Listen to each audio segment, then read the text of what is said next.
hope in the winter's night,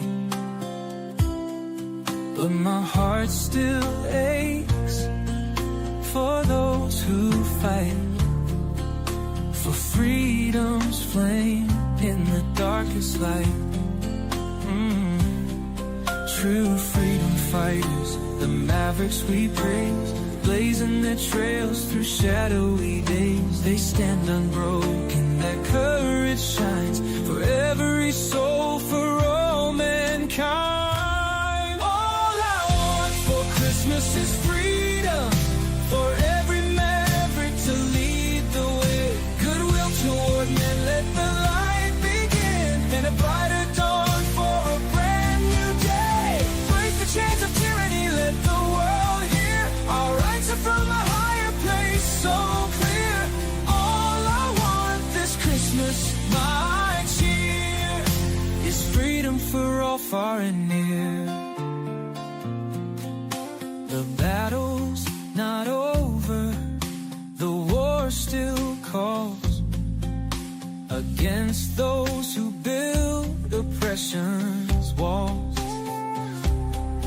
But the maverick spirit will never fade, a beacon of hope through history's blade. So we pray for strength, and we stand as one for the rights of the many and the dreams yet spun. The gift of freedom, it knows no price, born of courage, sacrifice. All I want for Christmas is freedom, for every maverick to lead the way. Goodwill toward men, let the light begin, and a brighter dawn for a brand new day. Break the chains of tyranny, let the world hear our rights are from a higher place, so clear. All I want this Christmas, my cheer, is freedom for all, far and near.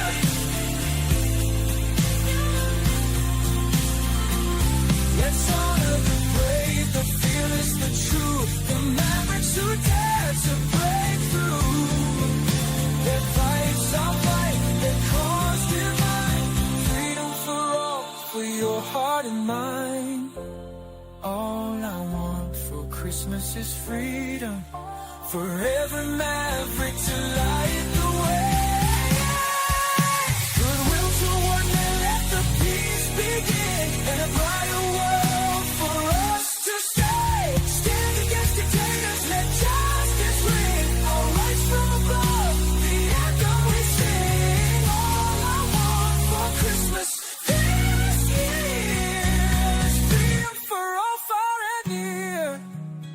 Ooh. This Christmas we remember the maverick so bold, who carried the torch in the freezing cold. Freedom's the gift, the fight never done.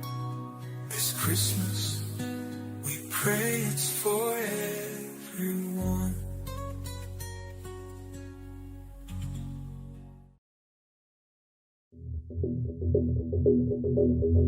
Greetings, Mavericks and new viewers.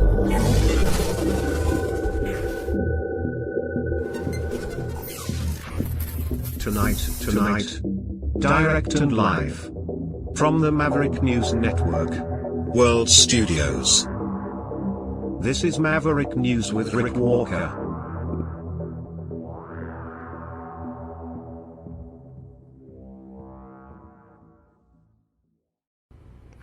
Welcome back, everyone. Great to have everybody here. Big program tonight. Super duper incredible special guest joining us again. Ed Dickson from Loads of Love was just over in Ukraine, and he's back in Canada. He's going to tell us about his trip and what Christmas is like this year for the orphans who have been affected by the war over there. So we're definitely going to bring Ed in right near the beginning of the program, but I have to talk about some of today's top news stories. I'll keep it very brief because we absolutely want to get to Ed and hear all about his trip. But Donald Trump talking about purchasing Greenland again. I don't know what to make of that. It sounds like this time he's maybe really serious about it. Also talking about taking control again of the Panama Canal. Again, leaves me just a little bit perplexed. Why right now? I understand why. It's strategic. It's an important economic asset. Jimmy Carter, approved the transfer of ownership to Panama when he was president. Things have certainly changed since the Carter era. A totally different approach to foreign policy with Donald Trump. This, I have to say, has taken me a bit by surprise, but then so too did Donald Trump's rhetoric about the 25% tariffs against Canada, that threat, and calling Canada the 51st state several times and referring to Justin Trudeau as the governor. Throw that all into one big pot, and you have some sort of a very strange new approach to foreign policy, and I don't even know what to say about it tonight, other than times they are a-changing. Okay, but we're going to keep following that. But that's kind of where we're at. The head of Panama indicated that every square meter of that canal now belongs to Panama and will remain so. And Donald Trump on Truth Social posted saying, "We'll see about that." Whatever that means, that worries me because the United States is so big and so powerful. But I'm hoping that the Donald Trump that I thought I knew comes back out and is a little more diplomatic. I'm a little worried, to be quite honest. I'm a little bit worried. So all of that, what else is happening tonight? Also, I wanted to address the thumbnail that I posted for yesterday's program. It said, and this is back to Donald Trump again, the thumbnail was a picture of Donald Trump with his fist in the air, and the caption was, "Trump to declare national emergency." It's an accurate thumbnail. A couple of people commented and said that it was sensationalistic and was clickbait. I understand. I was reluctant to post that thumbnail yesterday. But to me, after listening to some of the clips from the America Fest, where Trump was speaking, to me, that was the lead for the story yesterday. That was accurate. He really said that. But as I indicated in my coverage yesterday, it washed over people. I don't think people understand the gravity of what that means.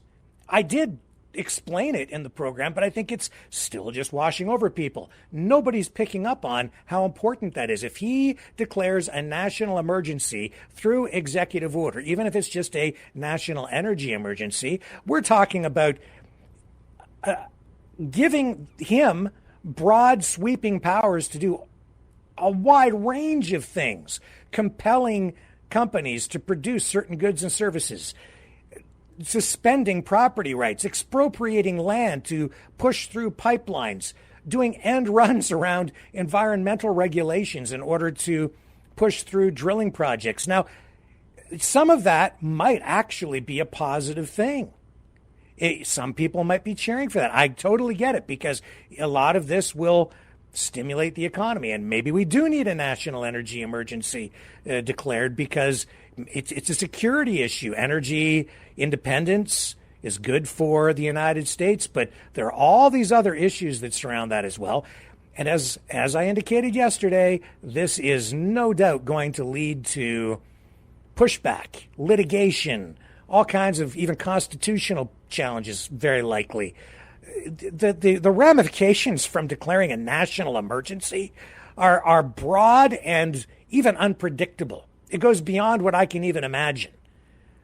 And it depends on how far he goes. This is something, the reason I bring it up is because there are major pros and major potential cons. And it should be talked about. And I think Donald Trump is so busy right now trying to leave his mark on the world and as quickly as possible. He's not even in office yet. And he is just yesterday alone, look at the waves that he sent around the world, shock waves. So much so that he can indicate that he's going to declare a national energy emergency. And again, on day one, he says, because he's doing everything on day one. He's going to do it all on day one. He doesn't even need day two. And he's talking about this, and people are not even paying attention to it. That's why it's it's not sensationalistic at all. It's not just clickbait. It's accurate. It deserves to be there. I stand by it. I understand why some people think it's clickbaity, because with everything else going on, when they hear him say it actually in the clip, he actually says it. And people are like, whatever, no big deal. That's just Rick with his clickbait. No, it's not.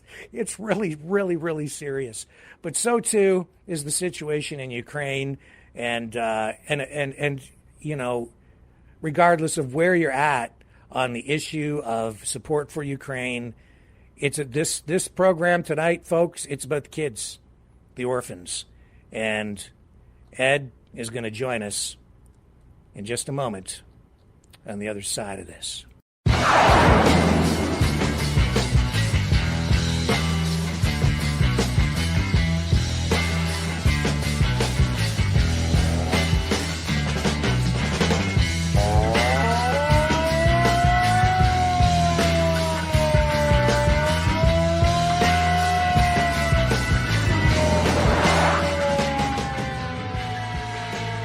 Maverick News.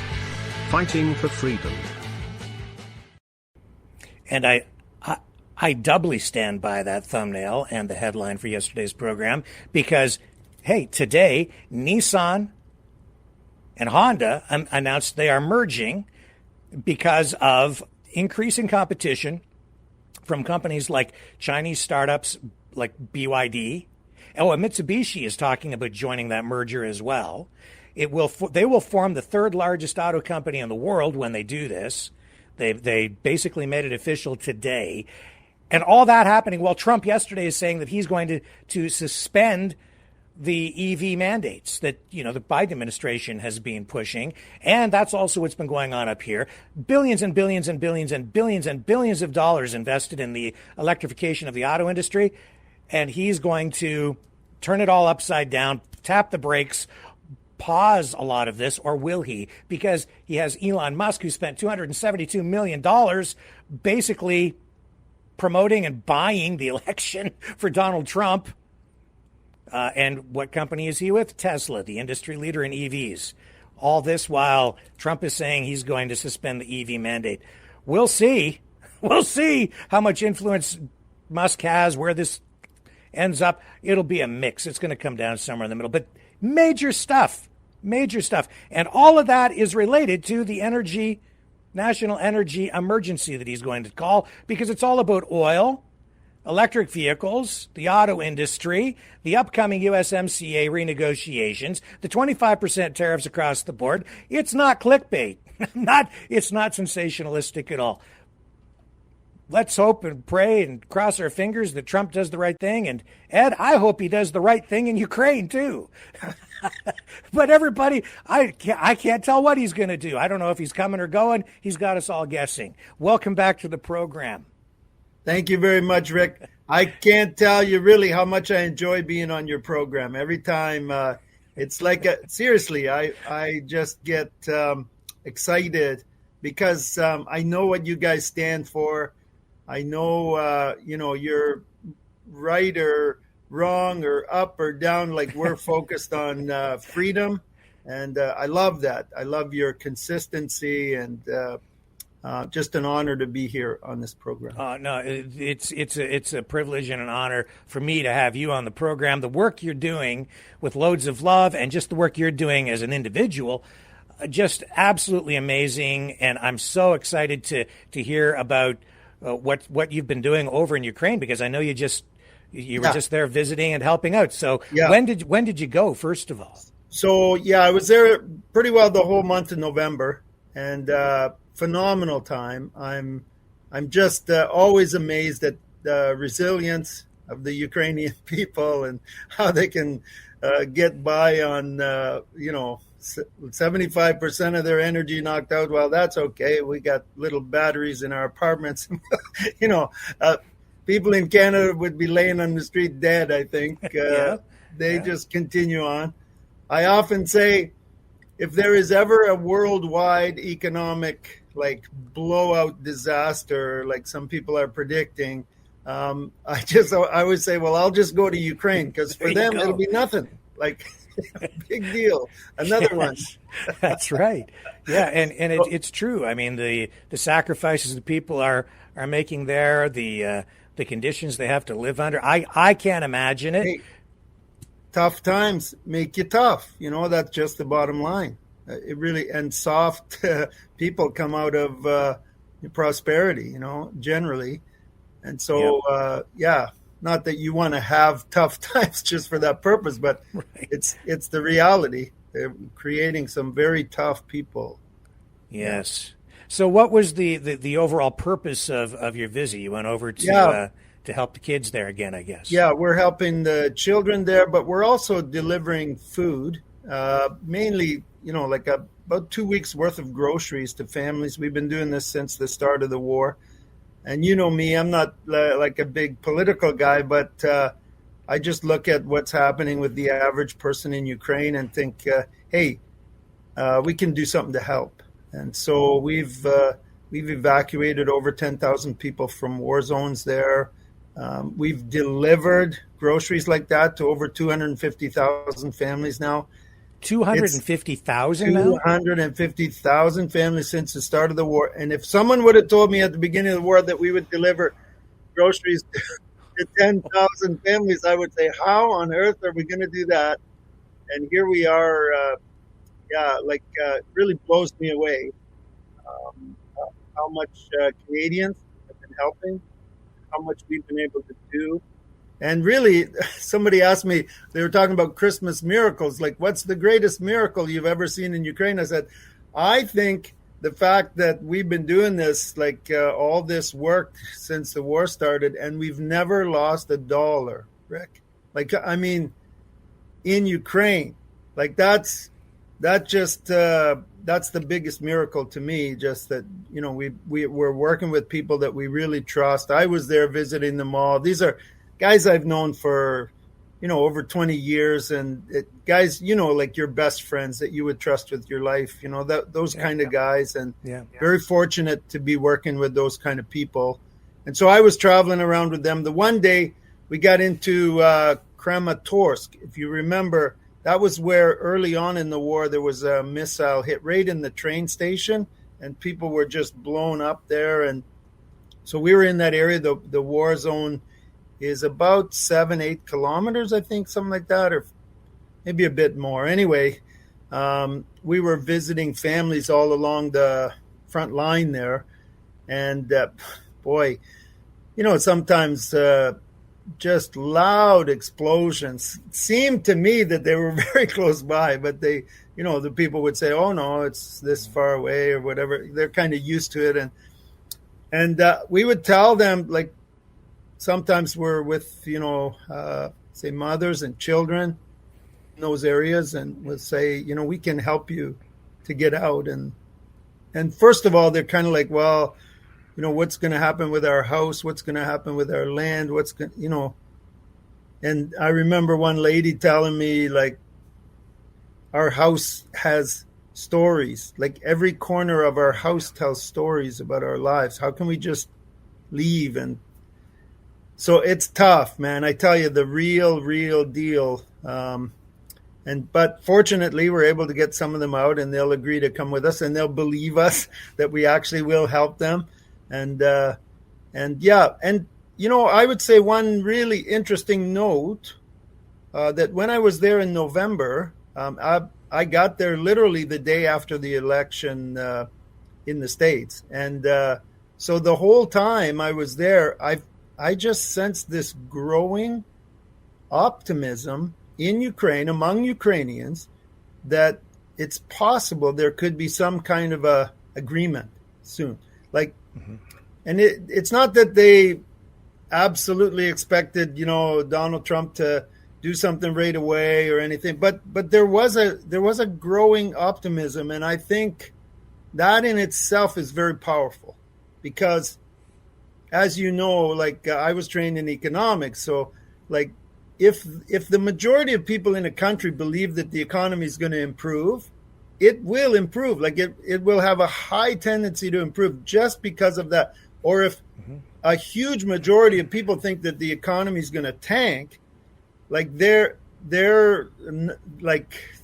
impressions will actually cause them to do certain things that will actually cause the economy to.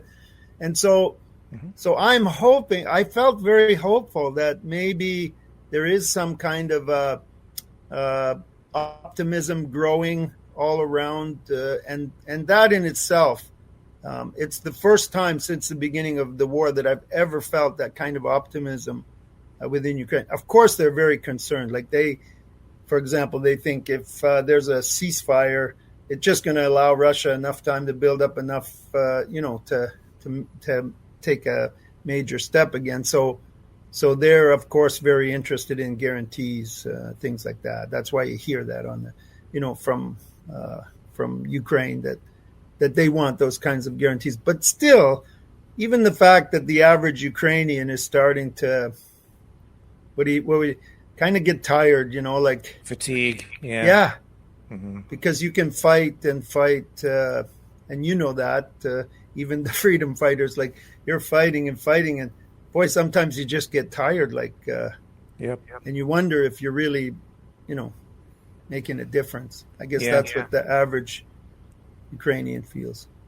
Yeah, and you're getting these mixed messages from, Trump through the media, because I keep hearing you're getting indications that he's just going to yank all the support. He's going to cut off all the funding.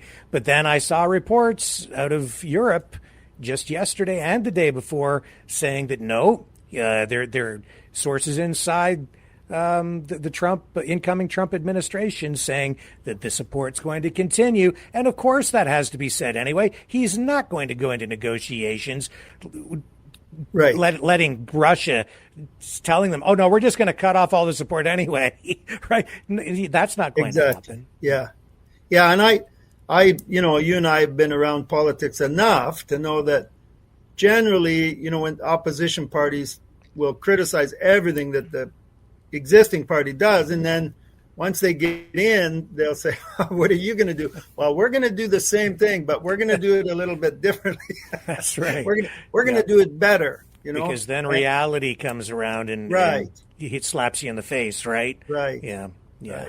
Yeah. And in the end, I'm hopeful and confident that Donald Trump will do the right thing for America, hopefully for Canada, and for the world, and for Ukraine. I think he will in the end. Even if, like I said, even if just building some optimism toward some kind of an agreement, anybody with a head on their shoulders in Ukraine or outside of Ukraine wants there to be some kind of a solution, not an escalation, like not letting it get worse, not unspeakable things happening. And that's the potential for that is there. So I think we need to be very careful. Well, there's just been far too much death, too much loss, too much sacrifice. And that's where the kids come in too, right? Because we have a lot of orphans. Yeah. Tell us about I that. have a really cool story. I think you're going to like this. This is when I first moved over to Ukraine and we were helping orphan kids. Like a lot of people, you can imagine the average Ukrainian, they're like, what's this Canadian guy doing here? They were like, why would he move from Canada and come over here? And, he must be making money doing something, right? And just really hard for them to understand that someone, I don't know. It's different when you're raised in Canada, and you lived in Canada all your life. We've had such stability. Think about it in our lives. The stability, it has just been unbelievable compared to other countries, I mean. And so we generally seek, to do something to help the world or to find adventure. Like we go out skiing in strange countries just for, whereas people in those other countries, they would never think about it. They just want some stability. That's why they want to move to Canada or the States or somewhere or to Europe, and so anyway, there I am in Ukraine, and I'm helping these kids, and it was Christmas time. And you may know that during the Soviet Union, and it's still that way in Russia, Christmas is not celebrated before New Year's. It's celebrated after New Year's. They celebrate it according to the old calendar, the Orthodox calendar. Right. And so Christmas is kind of just an afterthought after, sort of like New Year's Eve is for us. Like Christmas is the big deal, and then, New Year's Eve is coming. So it's the other way around. They do it on January 7th, right? Yeah, January 7th. And so I was there on December 25th. At the time, I was single. I was there about 7 years before I met my wife there. But so Christmas time, there's just something begins to happen in your heart, right? When you think about, you have memories of when you were a kid and, all these things and here I am in Ukraine. It's December 25th, and everybody's just going about their day like it's a regular day. And I'm thinking, like, this is so weird, And I've started to feel, I've said lonely before, but just, I don't know, just something missing. And then I thought, what would I be doing if I was at home on Christmas Day? Well, I'd be having presents, I'd be with family, I'd be eating too much, whatever. And then I thought, well, they had just started to open McDonald's restaurants at that time. It was about 23 years ago. And so I thought, wait a second. And this is funny. This sounds really funny to Canadians, but when these new McDonald's restaurants opened in Ukraine and Russia and different places, like they were the elite places to eat. Like, because first of all, for them, it was a big chunk of their salary to spend on a Happy Meal or a combo or whatever. And so they would get all dressed up to go to McDonald's, and generally the wealthier people were there, in the beginning, especially in certain towns, like not obviously in like Moscow or Kiev, but in cities outside of that, it was a big deal. And the orphan kids would never get to go because the orphanage didn't have money for stuff like that. And like, so there's no way. And then I thought, well, maybe I should take some kids to McDonald's for Christmas. So I packed up 26 kids from the orphanage in a little bus, and we headed out. And I started to tell them we're going to McDonald's, and they had heard about it before.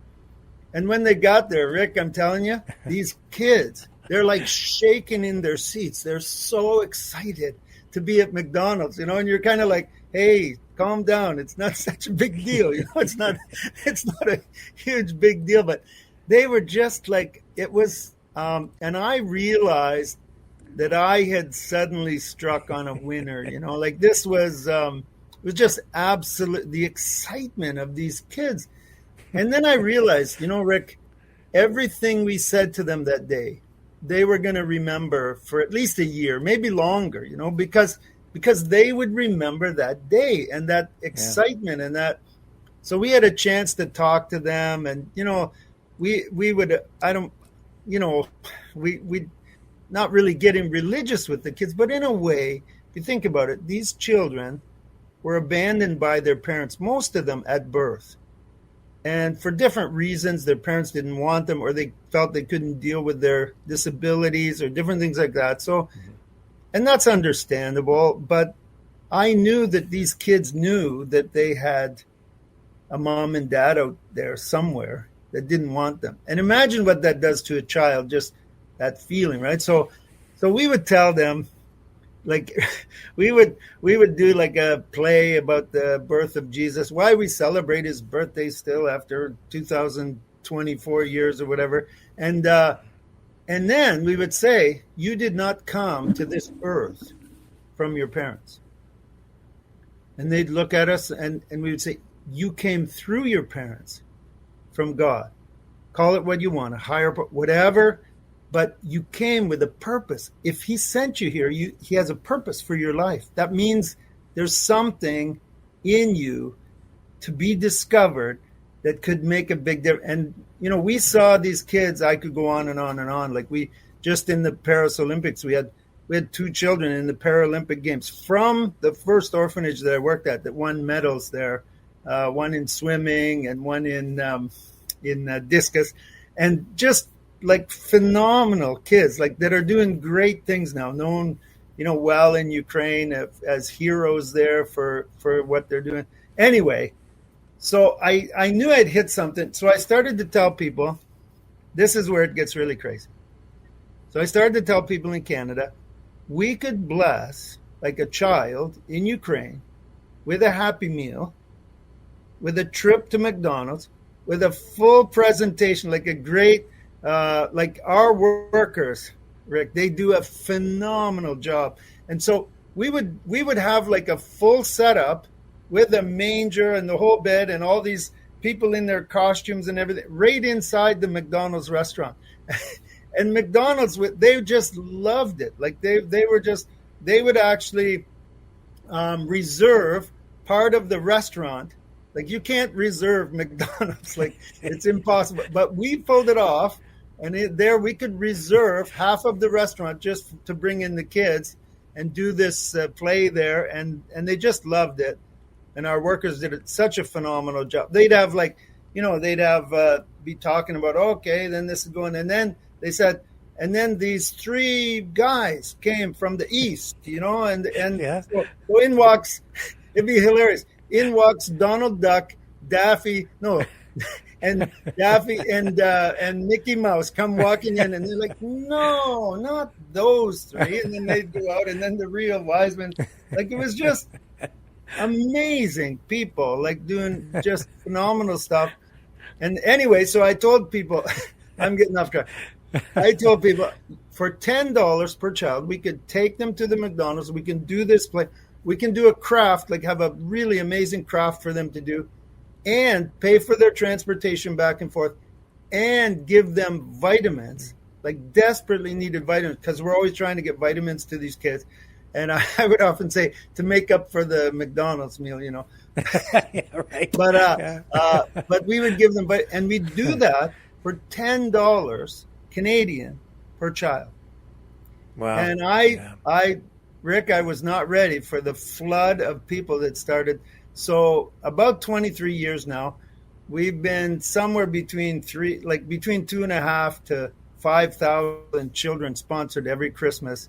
And if and so 80,000 children, approximately 80,000 children. Since we started, 80,000 children have been blessed at Christmas time in Ukraine.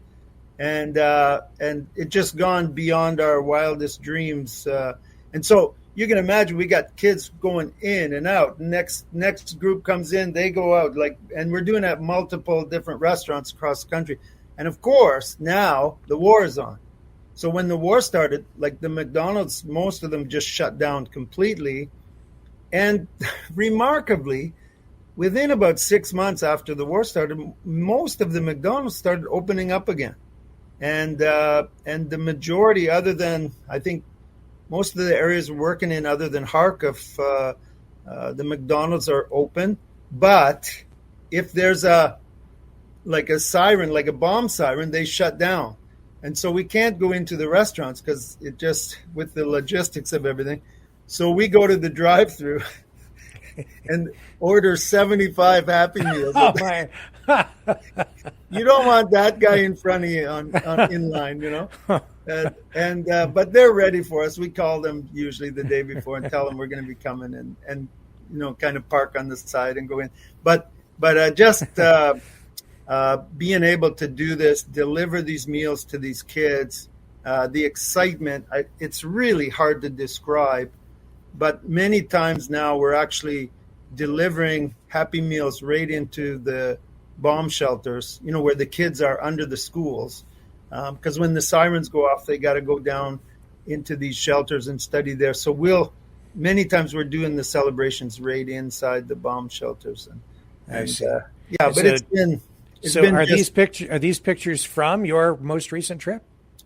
this was not from my most recent trip. This was from last year, this particular picture okay. here. All these pictures right now, because we just started. The newest group is being taken, started yesterday. This is a picture of the very first presentation that our staff did, the show they did just yesterday. This was just yesterday. Yeah. That's amazing. Yeah. And then there were a couple pictures there from the kids in the, right in the bomb shelters. This is in the bomb shelter under the school. And you can, I don't know, pictures generally tell 1,000 words, but like you can just sense the excitement. These kids are just, and they really, really deserve this right now. I was talking to a group of kids in a bomb shelter a while ago in Ukraine, and I said, I said to them, I wasn't sure what I was going to say at first, because here's these kids in a bomb shelter. And I said, someday you're going to look back and you're going to remember this time. And you're going to say, yeah, it was tough, but, it made us stronger. Like we became stronger. And I could see them just resonating with what I was saying, And I said, it's making you so strong inside that one of you sitting right here could be president of this country someday. And a little girl, she was about 8 years old, in the front row, she just jumped right out of her seat and she said, that's me. That's me. That's me. That's fantastic. Wow. I want to watch that little girl. Yeah, future leader. Yeah. But in the midst of all this, horror and chaos, are just story after story of resilience, of amazing human beings, real people that are suffering, and I often say these elites that are running, all this stuff, they'll never suffer. But the average person, they're the ones that suffer. And it's just a privilege for us, Rick, to be, to give them a little bit of hope and to represent Canada, right, in that way, with a little bit of hope. That's the real Canada. That's the Canada that I know, yeah. There you go. Yeah. There you go. That's what I say all the time. I don't know why we've kind of lost our place where we used to be. Like Canada used to be known as the, one of the greatest countries in the world for freedom, for and peacekeeping. Yeah, Mm-hmm. yeah. And all of a sudden, like some of the stuff coming out of the embassies around the world, and Canadian embassies, and I could, it's devastating to me as a Canadian to see when, and I think the biggest thing is when we have such potential to be not just helpers, but leaders around the world for freedom, for, just all the things that, the great characteristics that we've always known Canada to represent. And that's the reason Canadian people all over the world just love Canada. Like you just mentioned it, but that's diminishing, Rick. I notice it as I travel around. It's not but I have one story if we have time. Oh, we've got lots of time. So I'm in Uzbekistan.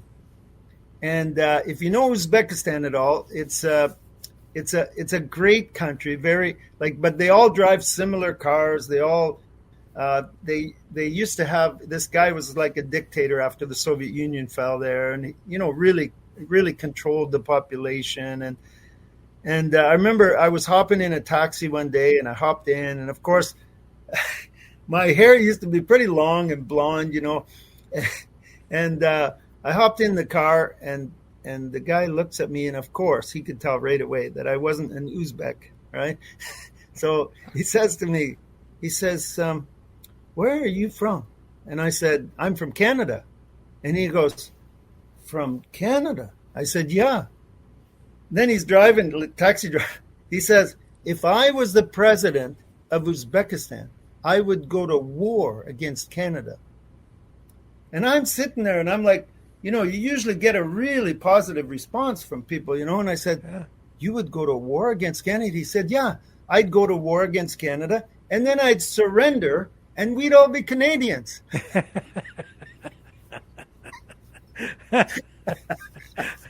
Well, you see, now you've got me thinking again about what Donald Trump has been saying, calling us the 51st state. And I was like, dude, you don't want us. We have too many problems up. You won't know what to do with all the French, English, infighting and Yeah. Oh my God, you don't want us, man. We have way too much snow. But I'll tell you, if we become the 51st state, I might just have to move south. Yeah, because he's worried about the secure. He wants the border more secure. He says. Well, Yeah. then why do you want to annex us? Yeah. There won't be a border anymore, and I'm going to Florida immediately to get out of the snow, and I won't need my driver's license or a passport to get right. So, I don't think he's thinking this through. Yeah, I don't think making Mexico the 51st state would take care of the border. Yeah, no, it's not going to work that way, Donald. So, I think the cooler heads will prevail in the end. But back to the January 7th thing. Yeah, so it was last year, right, that the Ukrainian government officially then switched Christmas back to December 25th, which really, again, shows, I guess, the resilience of the Ukrainian people and their determination to preserve their culture, which a lot of people see as being more oriented toward Europe than Russia right now. Is that fair? I think, I've noticed a change since I've been there, of course. And to me, like if someone would have told me 25 years ago that eventually Ukrainians will, celebrate Christmas on December 25th, I would have thought, wow, I'm not sure that's possible with, the influence there of Russia and the Orthodox Church. But the influence of the Orthodox Church in Ukraine has been diminished like dramatically because of the things that have gone on in the last 3 years. And I've heard many people say that, Ukraine is shutting down churches. And that's the narrative. I work with the church, and I'm a Canadian. I'm a, landed immigrant, permanent resident in Ukraine. But we've never had more freedom, like religious freedom, ever. In the almost 30 years now that I've been there, it's never been more than it is right now. Just absolute freedom. And the reaction against I would say the Russian influenced Orthodox Church in Ukraine was somewhat understandable, given that, they tended to side with kind of like with What people here don't understand is that the Russian Orthodox Church has always been, it is actually, to some degree, an extension of the state. It's a creation of the state. There's no, here we have separation of church and state, but with the Russian Orthodox Church, the church is part of the Russian state. Yeah. It is. It's not officially. It's not officially a state-run church, but its foundations, its origins, its history, and its current existence still linked to the state. It's a state institution in that way, and that's what people here don't understand. And it's also my understanding that because of that close tie, those links to the Russian state, they've been involved at times in sending intelligence, maybe even spying a little bit on Ukraine and giving the information to Russia, which is why the Ukrainian government had to go in and crack down on some of these churches, because they were being not just churches, but fronts for political operations and even spying. So that's the truth of the matter, as far as I understand it. That's one thing I love about you, Rick, is you're not afraid to say the truth. Like, not worrying about, I sometimes shy away from stuff like that because I'm worried I'm going to offend someone. And, I understand. There are good, Oh yeah, heads are blowing up all over. Heads are blowing there. up all over Russia right now with me saying that, guaranteed, and probably Because, half the heads in the audience. But that's because okay. there are a lot of really good Orthodox people, and I'll say that, like, and that's the reason I kind of, because, in same thing in the church, you got the average kind of believer or the average church attender, and then you got the politics of the church, right? And that's generally where things go wrong.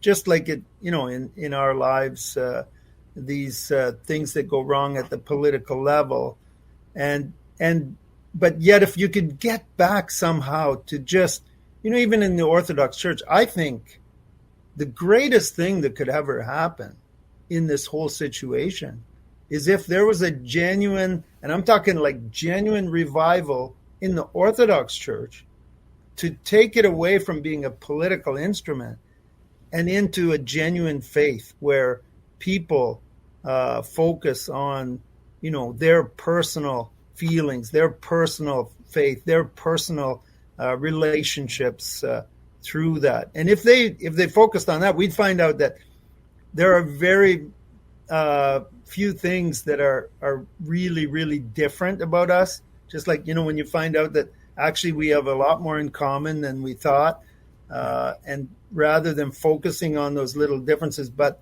the reality is exactly what you said, like 100%. I've had people come up to me in churches here in Canada and say, well, isn't Ukraine shutting down churches? Like, I'm like, I don't have enough time right now to explain, the whole, but all I can say is, we've had, us personally, like with everything we're doing with the orphan kids, with, never had as much freedom as we have right now. Yeah, that's the propaganda. That's the rhetoric. It's that Zelensky and the Ukrainian government they're shutting down churches. There's no freedom of religion. The shutdowns of these churches prove that. There are no elections. He doesn't believe in democracy. We should just give up. Don't support them because obviously he suspended elections. Obviously, they're not really fighting for democracy at all. They're just a bunch of Nazis. Yeah. No. And I keep saying on the program, no, every country has constitutional provisions in times of war for continuity of government, which means that, sometimes you have to suspend elections temporarily so that you have stability, which we just talked about, to make sure that the country remains cohesive and together and functions, and you still have a country that you can, somebody's got to run the place while you're at war. You can't be flipping leaders in the middle of it's too disruptive. Mm-hmm. Yeah, and I look also at the average Russian person, and I think if you look at the average Russian person, what you'll find is a really good person. Like, people who are genuinely family oriented, who are morally sound, like like generally what you'll find is really great people. And I've been in Russia many times and used to travel more. I'm not planning to make a trip anytime soon just because of my position in Ukraine. But I've loved every minute that I've been there. If you look at the average person, if you just take it that way, again, I think Russian people are generally very surprised when they find out that, the United States and Canada don't hate the Russian people, that even people around the world don't hate the Russian people. And I guess if we could somehow get back just to that, average people talking to each other. I'm very fortunate that I'm fluent in Russian, so I can watch the Russian news, and I do, and just to, kind of follow along with why people are thinking the way they're thinking there. And it's it's got to be really tough for people in Russia who think about freedom, who think about like you and I do, about making the world a better place. And I without getting right into the, you look at a guy like Navalny who more or less, gave his life for right or wrong, like he had different views on different issues, but still he believed in a free Russia, like where citizens were free to make their voices heard, to protest if they wanted to. And always reminds me of that when Nixon went to see Brezhnev on a trip, and that was the one where he went around Kiev.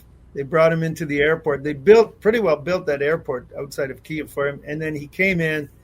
Of course, they had actors and everything around on the streets in the Soviet Union, and he got to Brezhnev, and then Brezhnev said to Nixon, like, so how did you like it? Like, how did you like Kiev? And Nixon, knowing that, being informed that there was a lot of acting and different things going on, and he said, well, the difference, I think, in Washington is that anybody, Nixon said, can stand out in front of the White House with a sign that says "Down with Nixon," and we won't do we won't pull him off the street and put him in jail.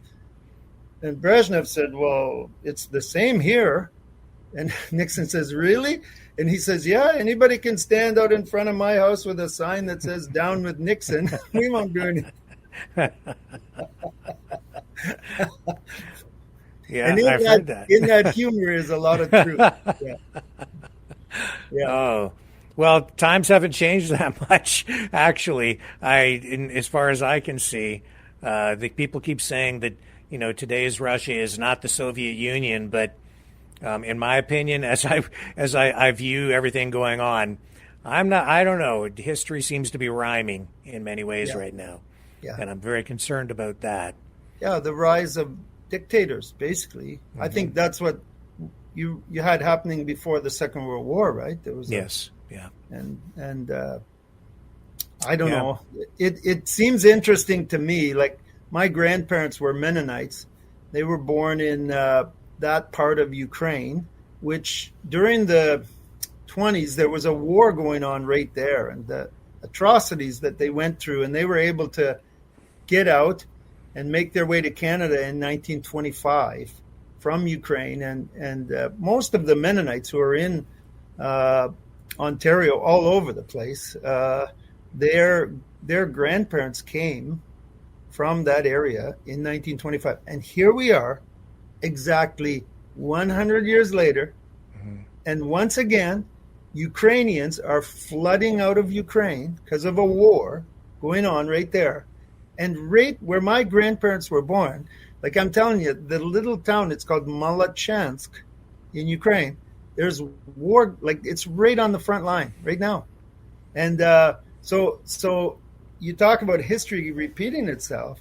Yeah. It's it really, truly is extremely interesting that all this is happening over again. Well, I'm reading the book of the philosopher who is, they call him Putin's brain. I'm reading his material, and I can see where it's all coming from. Yeah. This NATO expansion narrative just doesn't hold water, and you can see that Russia remains a wannabe imperial power, and as far as Putin's foreign affairs advisor is concerned, expansionism is an existential, and this is a quote from his book. This is Alexander Dugin and the Foundations of Geopolitics, and that the exact quote is that it's Russian expansionism is, quote, an existential necessity. That's what he says, because he doesn't recognize Ukraine as a sovereign state. And he doesn't believe that it even exists. Yeah, and that from the time I went there 30 years ago, and in fact, when I met my wife, it was like I was kind of, because I was learning Russian because I was working in Russia. We were helping kids there as well, and in Kyrgyzstan, Uzbekistan, and they all spoke Russian. They were all parts of the former Soviet Union. So me being a logical Canadian, I'm like, well, I'll learn Russian because then I can speak to people everywhere, right? Mm-hmm. So, and then in Ukraine, talking with my wife, I said, well, what difference does it make if you speak Russian or Ukrainian? Like, as long as you understand each other, that's the main thing, right? Mm-hmm. And she was like, Ed, you have no idea, what's happened to us as a nation, right? Yeah.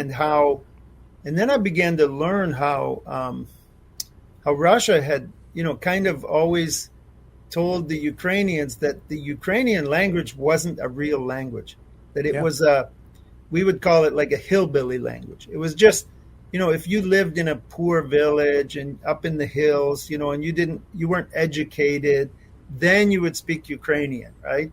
Otherwise, if you were educated and you lived in the city, well, of course you would speak Russian because that's a real language, And I'm like, I'm looking at her and I'm saying like, no way. There's no way. Like we would never do that. Like we would get thrown in jail for treating a nation of people that way, you can't do that. That's not something that's right, to treat a whole nation of people as if they're like idiots or something, or they're uneducated, or they're, and of course there's realities of different things. But when I learned that, I began to understand, and it's almost like the little brother syndrome. Like you can imagine when a little brother has an older brother who's constantly telling him, hey, you weakling, or you're a nobody. When you have an older brother like that, mm-hmm. It has an effect on you.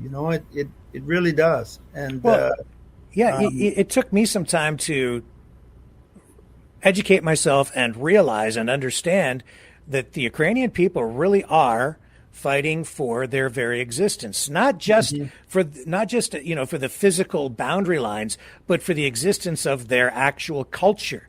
Mm-hmm. To be Ukrainian. Yeah. And they've been fighting since long before this war, when Stalin invaded. Yep.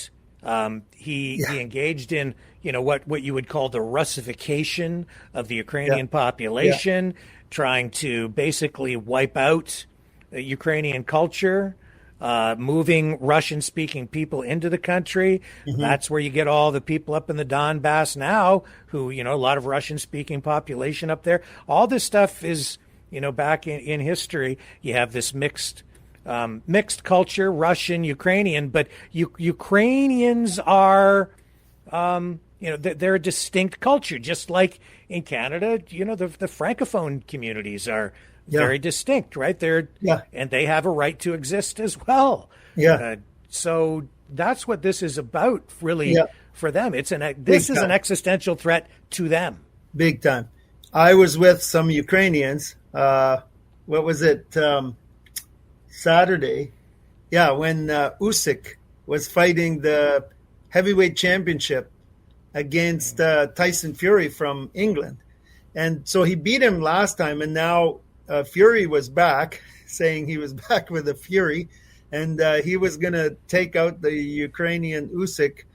And I was sitting with Ukrainians, and they were, I'm telling you, like, they're just, I talked about the kids from Ukraine shaking in their seats at McDonald's, while these Ukrainians were just shaking. They were so nervous, because it was so important to them that this Ukrainian actually won the fight again and stayed as the champion, and he did.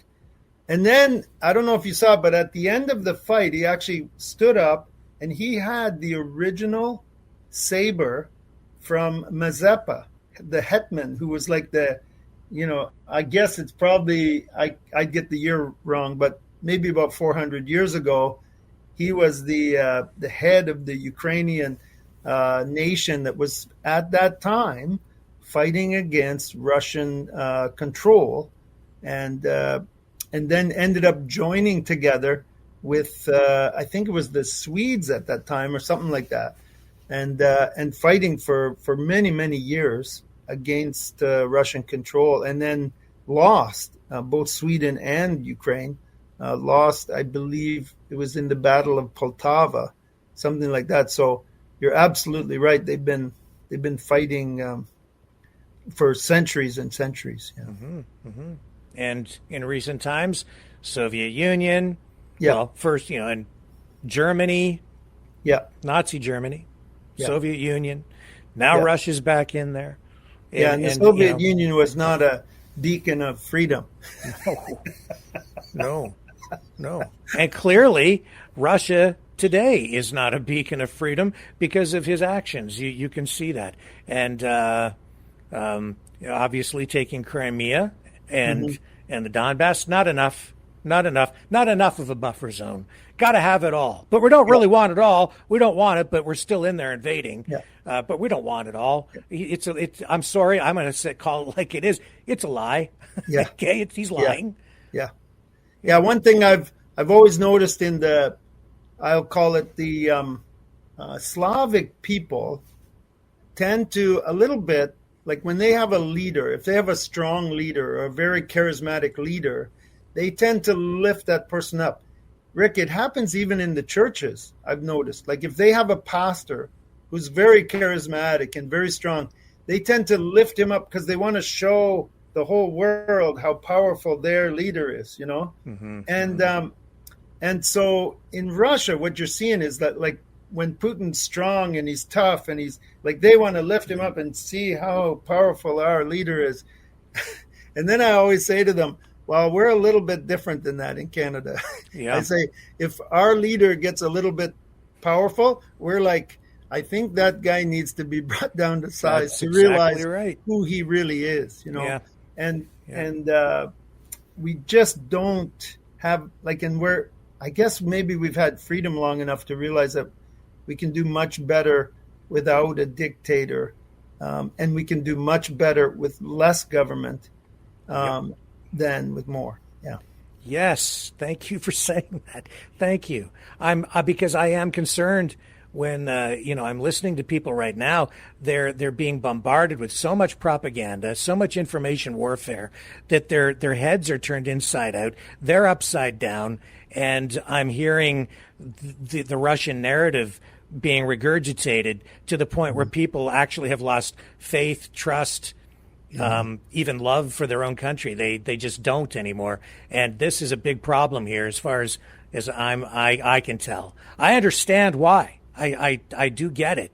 But we have to find a way to restore that patriotism, the true patriotism, and the true quest for freedom again, because people somehow have lost the plot. A lot of people. And that's why I'm in the chair here every night right now.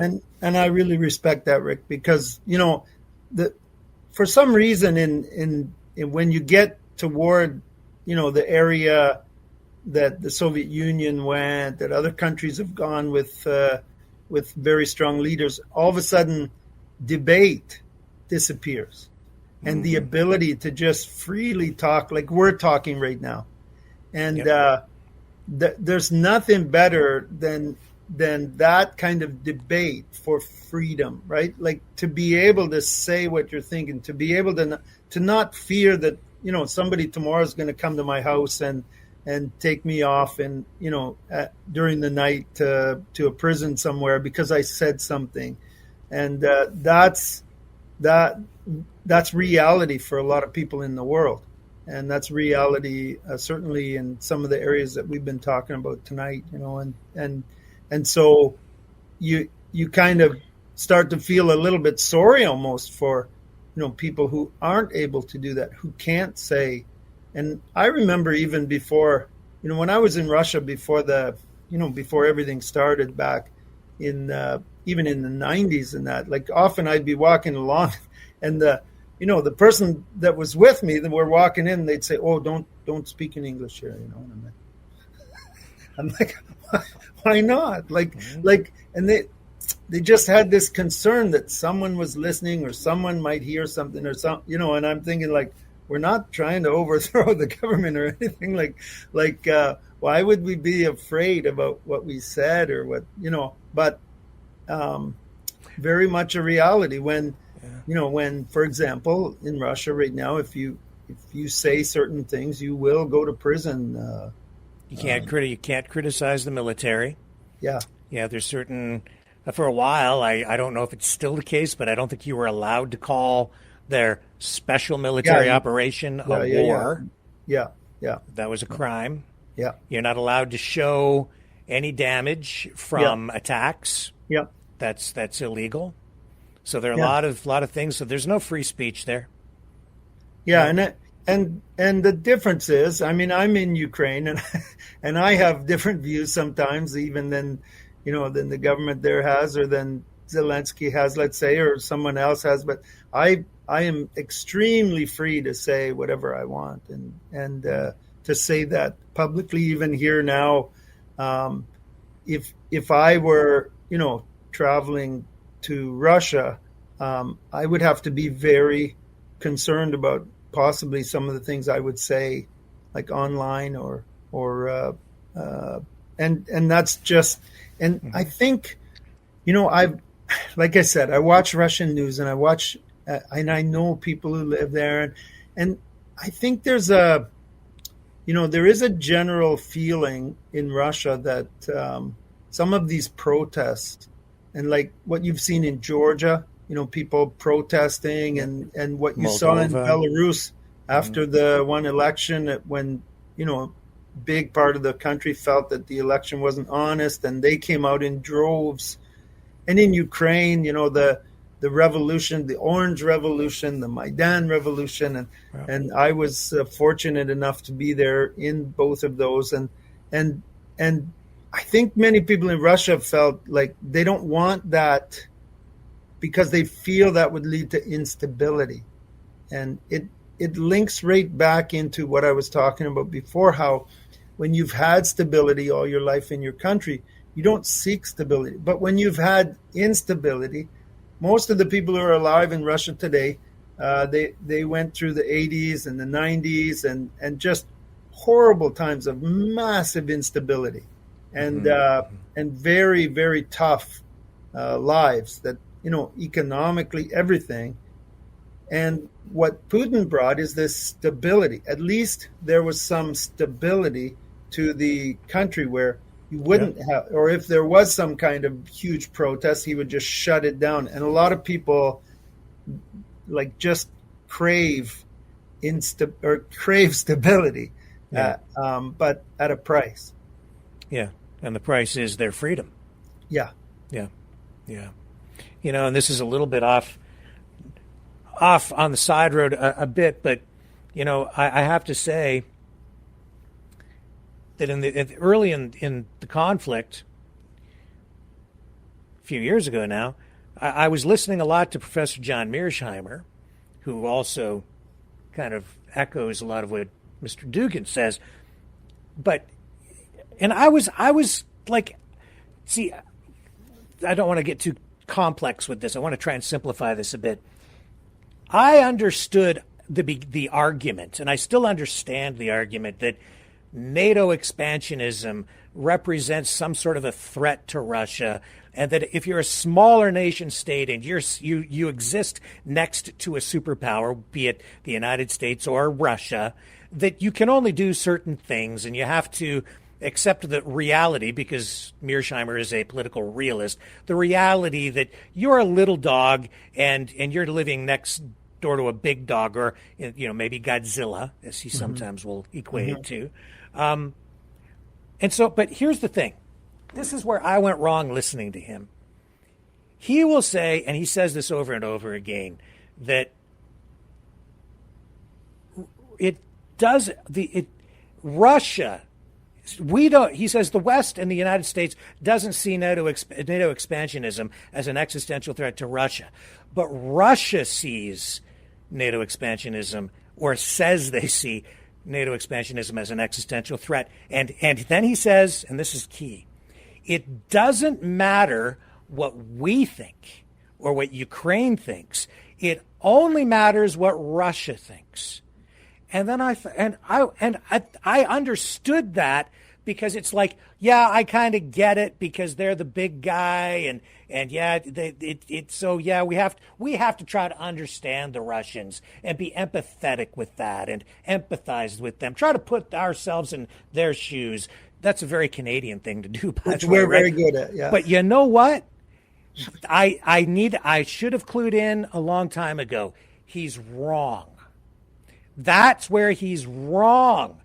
As much as he thinks that's where he's mostly right, that's where he's wrong. Because you know what, Ed? It does matter what we think. And most important, it matters what the Ukrainian people think. Yeah. They do matter. They do count. And you can't just discount them or discard them that way. They are not disposable. What they want matters. What they think matters. They do exist. And it's not proper. It's not right. It's not ethical. There's no justification for simply invading their country because it doesn't matter what they think. It damn well does. And that's where Professor Mearsheimer is 100,000% wrong. And so is Mr. Dugin, and I'm sorry, but so is Mr. Putin. Yeah. You're wrong, gentlemen, and you should go home. Yeah. Yeah, I think, one of the things, it is understandable if you look at Russia, the way they look at themselves as, genuinely believing, as Putin said the other night in his address, that if they wouldn't have invaded Ukraine, they would no longer exist. Like they would have been wiped out by now. And when, if you look at it from that standpoint, you can kind of understand how the average person in Russia starts to believe, wow, like we needed to do that because otherwise, we would have been taken over and destroyed.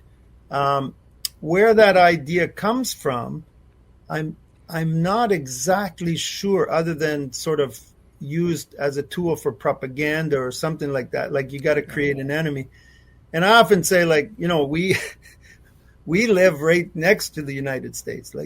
If you talk about we can somewhat relate to Ukrainians because we have this huge neighbor next to us, just like they do, who kind of has this level of influence and control over us. Of course they do, but I often say that the greatest thing is that our neighbor, tends to be kind of friendly and not invading us or, until Donald Trump said we're the 51st state, but right. I'm looking over my shoulder, but that could we'll change, see. And I've said to people over there, and they know that we don't really have much of a military. I think it would surprise people to know that we do have more than people think, but generally, I remember the joke in Ukraine when I first went over there after the war started. Somebody said to me, "Oh, you're from Canada, right?" And I said, "Yeah." They said, "Did you hear that Canada gave all their tanks to Ukraine for the war?" And I said, "Really?" They said, "Yeah, both of them." There you go. That's right. And our canoe. But we didn't have any paddles to go with. The bottom line here is, we are right next to the United States, very close to Europe, and we don't fear for them taking over us and controlling us and generally. We may have to in the future, but right now, anyway. And this is the difference where, so Russia is actually believing that these countries, the U.S. and Europe, which are next to Canada, and maybe along with Canada, that we have this desire to take over their country and just eradicate them all and destroy them all, or something, or destroy Russian culture, so it doesn't really hold water. Like there isn't I don't know. It seems to me that they're creating an enemy. They are indeed. And if you read Mr. Dugin's books, you'll see that he actually calls for that.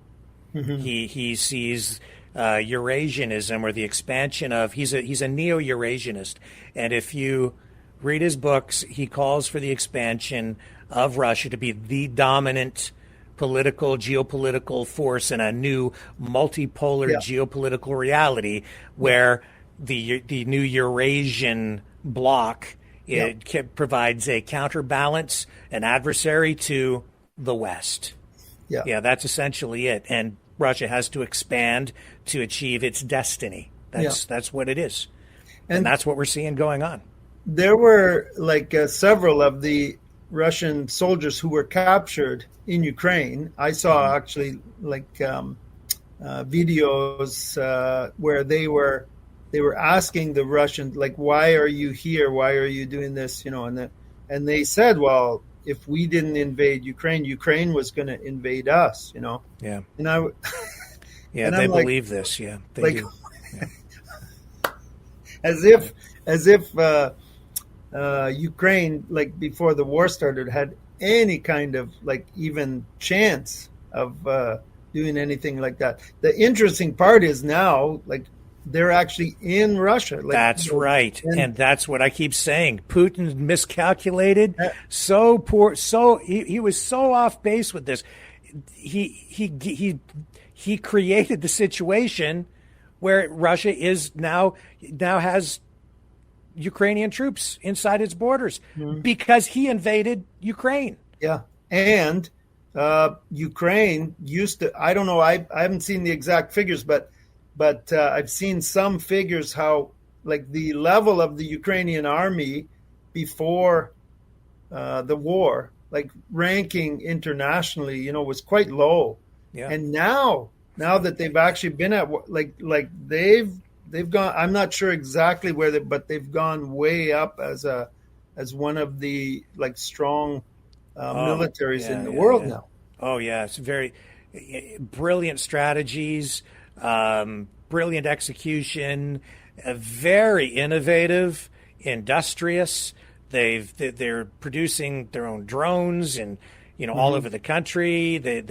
I'd say that they are probably, if not the leader, one of the leading countries in terms of the development of drone technology right now for use, in war situations and in tactics as well. I think the whole world is going to learn from this.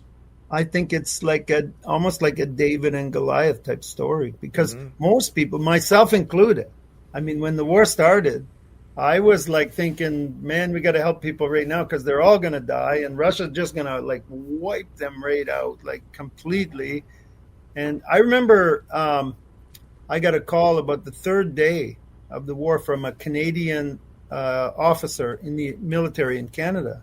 He happened to be at a church just the Sunday before when I was speaking before the war started. And I didn't think the war, I honestly didn't, I couldn't, why would Russia invade Ukraine? It just didn't make sense to me. So when it happened, he called me after and he said, what are you guys up to? And I'm explaining, we're starting to move some food. We want to move soup mix at the time from Ontario, Leamington and Cambridge, Ontario have these soup mix places where we could ship a container would have 1 million meals in it. And we've done that several times. We started to move pretty quickly. And I was talking with Dave Epp and other people about, can we, because I was thinking people are going to start to starve to death, and this guy from the military said to me, Ed, and I'm like, what?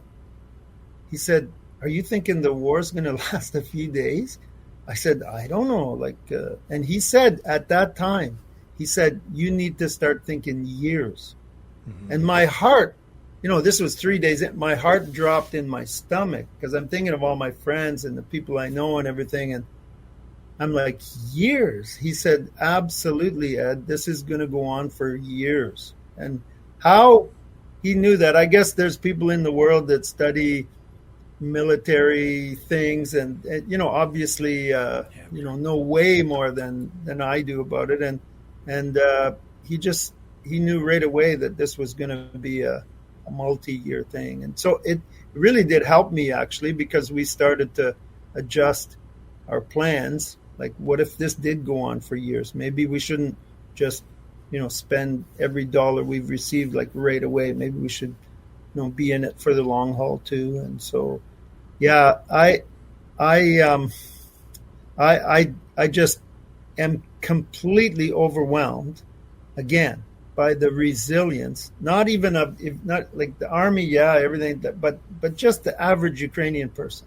Like they just put us to shame, Rick. I mean, us sort of comfy, soft Canadians, they're tough, and Yeah. and this whole thing is making them really tough, and they might be, just the kind of people who come out of this with great talents and great attributes that maybe guide the freedom fighters of the future. Yeah, and even people making, the ultimate sacrifice and great sacrifice, Oh yeah, still celebrating the holidays. And I just came across this on social media. I just thought I'd share this with you. yeah.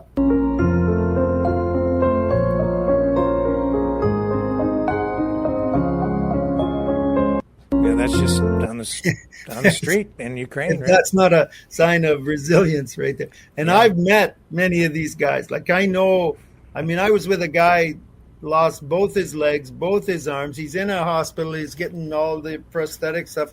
And then tells me that he wants to get back on. I'm like, my goodness. I think I remember when I was young, there was a Monty Python movie where the guy kept getting his arms yeah. and legs cut off, and he's like, "I'll get him," But these are actual people. It's not a comedy. It's Yeah. people just completely ready to give their lives. And I hope, I don't know.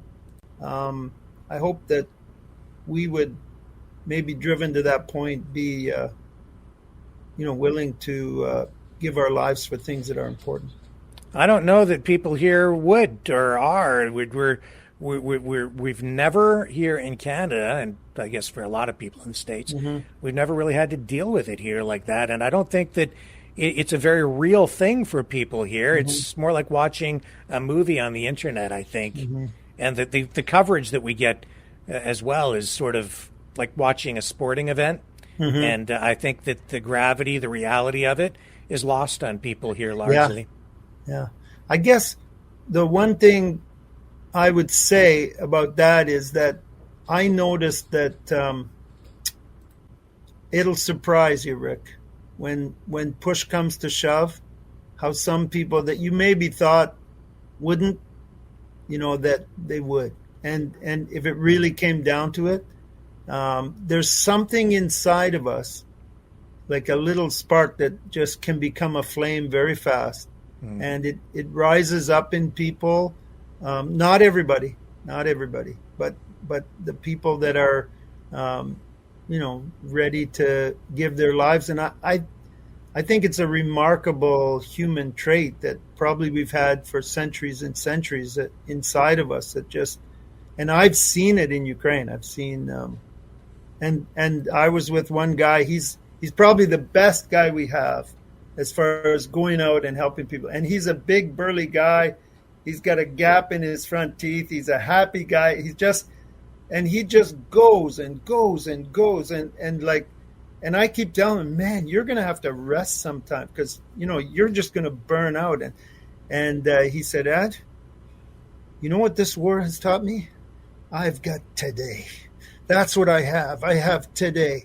I don't have tomorrow. I don't have yesterday. I have today. And I'm going to do, and he just starts to go off like, my goodness, just the strength and resilience coming out from inside of these guys. It's, it truly is remarkable. And I say this of people there. Yeah, this was it's actually the Holiday Inn. I don't know if the Holiday Inn is right behind where it was hit. And the old Catholic Church, there's the Catholic Church that was turned by the Soviets into, I think it was a museum of organ music. They turned it, the Soviets did. Okay. But anyway, like a beautiful, like old, like genuine Catholic Church that survived the Second World War, survived all the wars so far, but was almost destroyed just in this one here. Yeah, and you can see that arch there, that new building. That was the Holiday Inn downtown Kiev there. And this is what people are living with this Christmas, including the kids. Yeah, we just want to move back, Rick. Like my wife, myself, our children, we all want to move back, and then every time we start to get closer to, because people are still going to cafes there, they're still living their lives, but every time we get closer to that decision, all of a sudden there's an explosion, nearby where we live there in Kiev, or there's, something, and just kind of not time yet, and we desperately just want to move back. That's our city. I lived in Kiev the last 20, over almost 30 years, and so more than, I guess, definitely more than half my adult life I've lived in Kiev, and people just trying to live their lives. Yeah. Well, that's the Milk Cafe right there, one of the best breakfast restaurants in Kiev, right there. Yeah, I know exactly. I know the city. What they say in Russian, they say like my 5 fingers. We say like the back of my hand. They say I know that city like my 5 fingers. Yeah, beautiful city.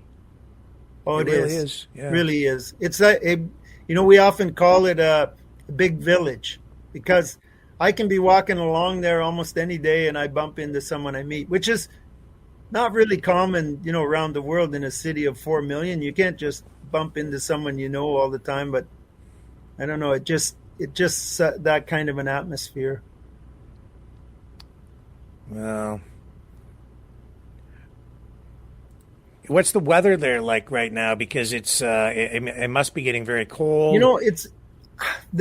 I've been watching the weather back and forth, Canada and Ukraine, for almost 30 years, and it's remarkable how similar it is. It really truly is remarkable. That's Lviv now, yeah. But this is the central square of Lviv. It's called the Market. That building right there on the left was actually the old market historically, where they would have a market in the center of the city where goods and produce was sold, and the richest people lived in these buildings around the outside of the market. And you could tell how rich they are by the number of windows they had on their house. Really, it's just a beautiful place. The history there, just around the corner from where we are right now, they actually have the coffee mine, and you can go into the cafe and go down under the ground into the coffee mines, and they're actually mining coffee under there. Is that right? And they'll give you like a helmet and a light, and then you go down there and you can get a coffee down there. Of course, it's just a gimmick, but just amazing, some of the unique ideas that they come up with, and again, just beautiful city. I've never been to Lviv as much as I have lately, because now we always have to walk across the border to get into the country, so we come in on the west side, and I usually spent the majority of my time in the east side of Ukraine, which is a little bit different. East and West Ukraine are quite different from each other. So with all of the with the sacrifices that have been made thus far, how are you gauging the public attitude, mood right now? Are they fatigued to the point where they just want it to end, or are they determined? Are they going to be disappointed or unaccepting of a deal where they have to give up territory? Where's the public? We talk about where Trump is at, or where Zelensky is at, or what Putin wants, but what do the people want? I think the people, like I said, they're kind of hopeful. And this is the first time I've seen them a little bit hopeful that maybe negotiations could be genuine. You've heard about the negotiations in the past, and and the Minsk agreements and the agreement supposedly that happened in Turkey and all that stuff. But they were, I would say, no one, really trusted those agreements. Certainly, I'm talking about the average person in Ukraine. Like, they wouldn't have agreed to anything like that at the time because they know what's behind those things. And like my wife would say, like, how on earth would you go into an agreement with Putin? like that would be like, I don't know to compare that to.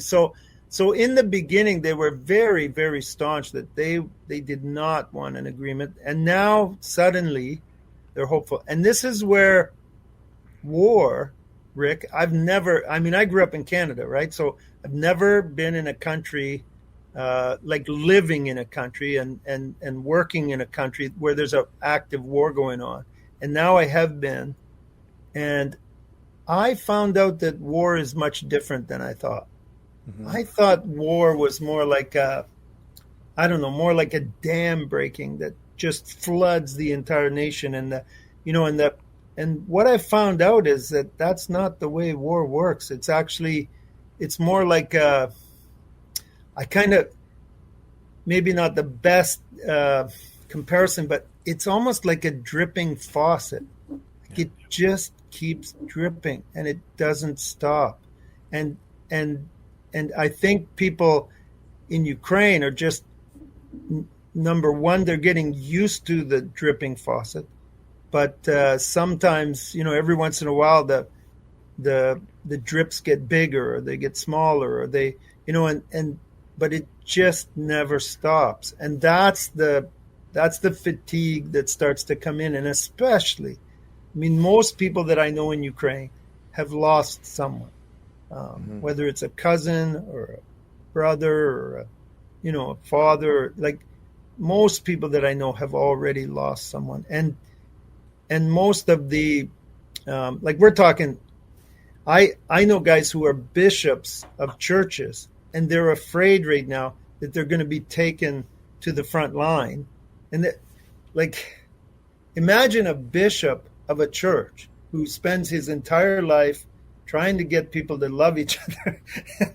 And you want to give him a gun and send him to the front line, as principled as he is. It's going to be really tough. And there are people in those situations right now in Ukraine that are being taken and put on the front lines, and they're, the question even of being a conscientious objector because of religious purposes or things like that are not always being honored. And so they said, for example, in the Constitution that exists, but not during war, right? Which seems to me like, well, why would you even have it in the Constitution then if it doesn't apply during war? So these are, just real things where, and I think, you're getting into the population of Ukraine is diminishing, and it's significant.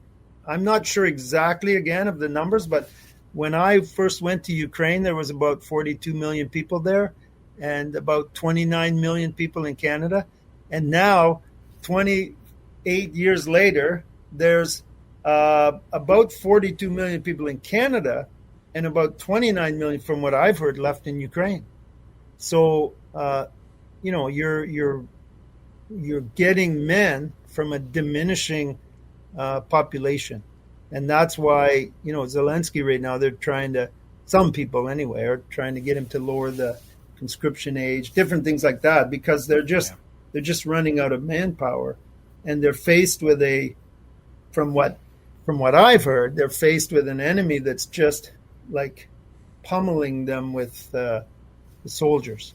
And so, so I think, I don't know, I said this last year, I just can't see this lasting more than a year, and here we are a year later. So I don't know.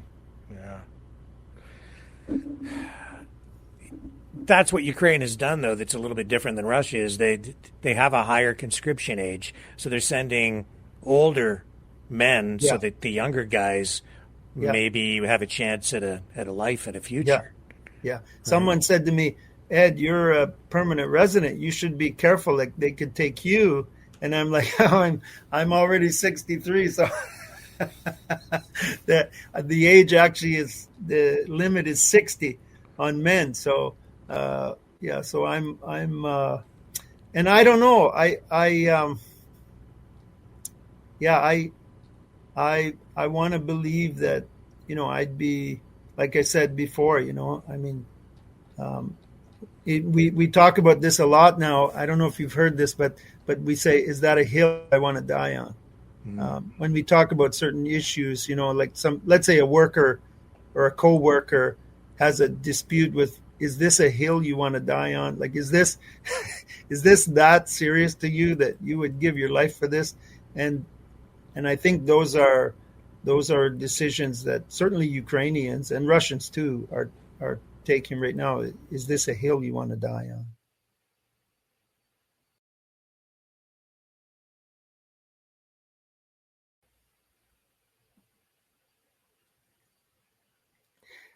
And I lost you all of a sudden.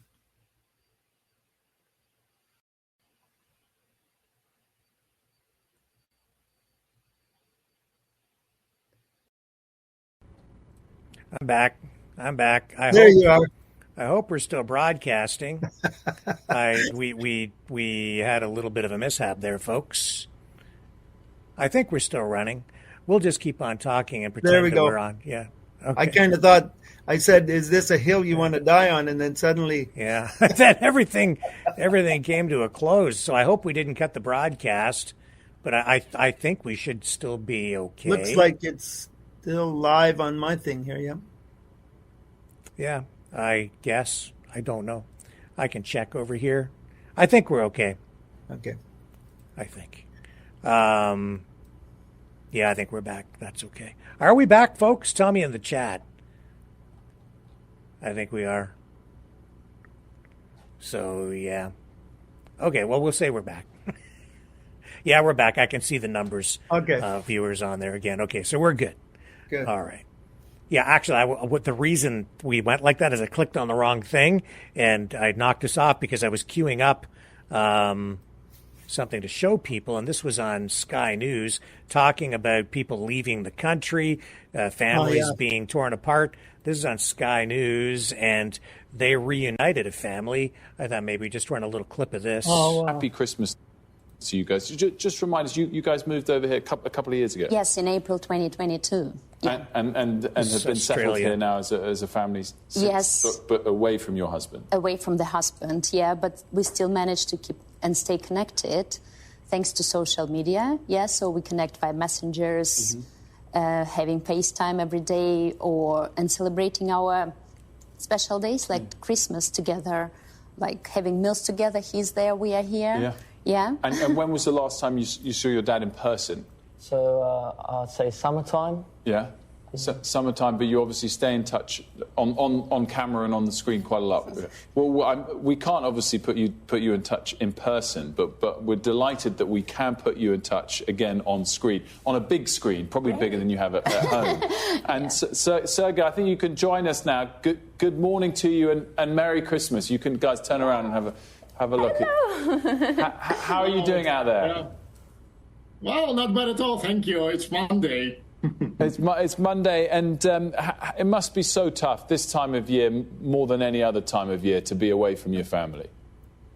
Yes, indeed, yeah. Although, as Maria says, yeah, we try to keep in touch, of course, yeah, because, I mean, there are satellites and drones flying over, and sometimes there are power cuts, so it can be hard sometimes. But, yeah, we still manage to find time to do so and stay connected. And tell us, Sergey, in terms of what is the vibe over there at the moment? We cover the war a lot here on Sky News, so we have some sort of understanding from afar, but you're there in person. How is morale? What's the situation? Well, It's not bad, really. I mean, if you talk about the people on the ground, yeah, they are really looking forward to the Christmas time, to being with their families together, with the Christmas lights, sometimes in the streets and in the supermarket and shopping malls, and people are friendly and then they smile, and yeah, it all goes down a little bit when the air raid siren is on, but otherwise, yeah, it's been more or less. Warm. Marina, you must hate to be so far away from your husband, but incredibly proud of him for remaining. Yeah, we are very proud of him and the work he does for the benefit and of Ukraine, of building Ukraine relations. It's amazing. Boys. Well, yeah, and that's a lot of families right there. I'll tell you, that's. And families that I know, like some of the guys that are working with us, their wives are in Germany, in other countries, in Canada, and we had one guy, his wife and his daughter were in Winnipeg, and he was in Ukraine, and he was communicating like that with them, and then he just said to me, he had gotten permission from an organization to, just to go abroad for a little while and come back. And he said, I can't go back.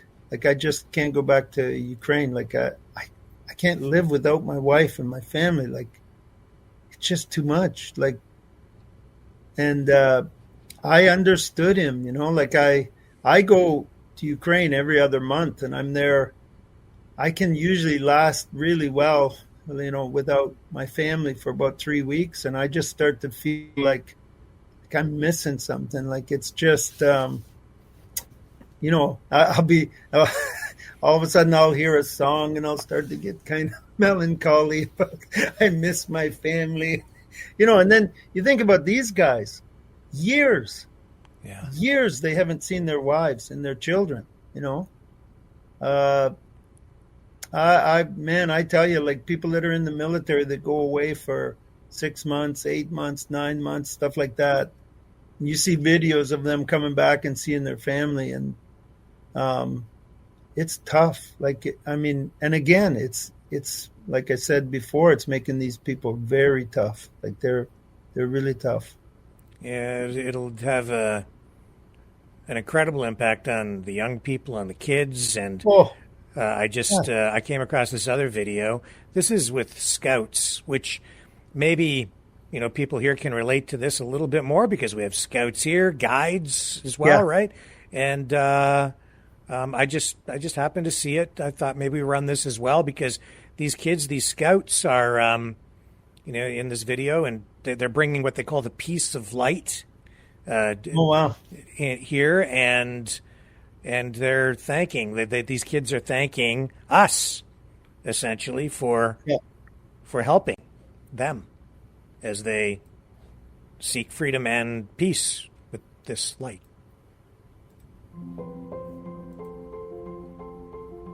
Ми щиро вдячні вам за цю нагоду передати світло миру вам та вашій команді.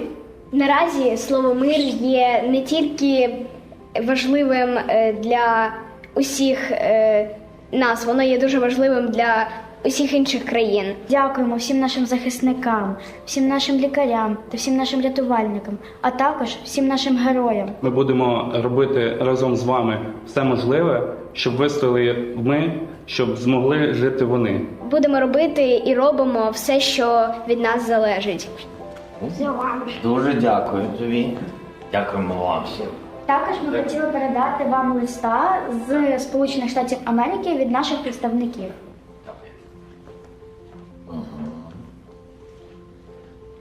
Дуже приємно. Дуже приємно. До побачення. До побачення. Wow, that's amazing. Just the symbolism right there. We all need light, not just in Ukraine, but all other countries as well. Seems to be almost critical right now that that kind of understanding of other countries, and friendship and genuine discourse. Mm-hmm. Where are the great diplomats? That's what it really makes me wonder. I think, like, I don't know, seemed to be people before that, they would get involved, and these were great diplomats that could get, different sides together and get them to think about, well, maybe if you did this or did this, like, it would take care of that problem, and this would take care of that problem, and we could figure out a way. They did it with Yugoslavia, right? They, worked, tried to figure out ways to separate them into different nations. And now a lot of those nations, not all of them, but certainly a lot of them are doing really well now. You look at Croatia and places like that. And I wonder, like, where are the diplomats? Where are these people that would kind of come in and were well-regarded, smart people who could get others to sit down together and figure things out? That's because there's got to be, I'm simple enough, but I've thought about at least 5-6 different options that they could do, that could settle this issue. And yet you don't really hear anybody talking about any kinds of scenarios other than, kind of sitting down Trump and Zelensky doesn't want to sitting down Putin and Zelensky doesn't want to sit with Putin, of course, and Putin doesn't want to sit with Zelensky. And well, figure something else out then. You don't have to be a brain surgeon to me, I don't know. Why doesn't Trump threaten to impose a 25% tariff on both sides?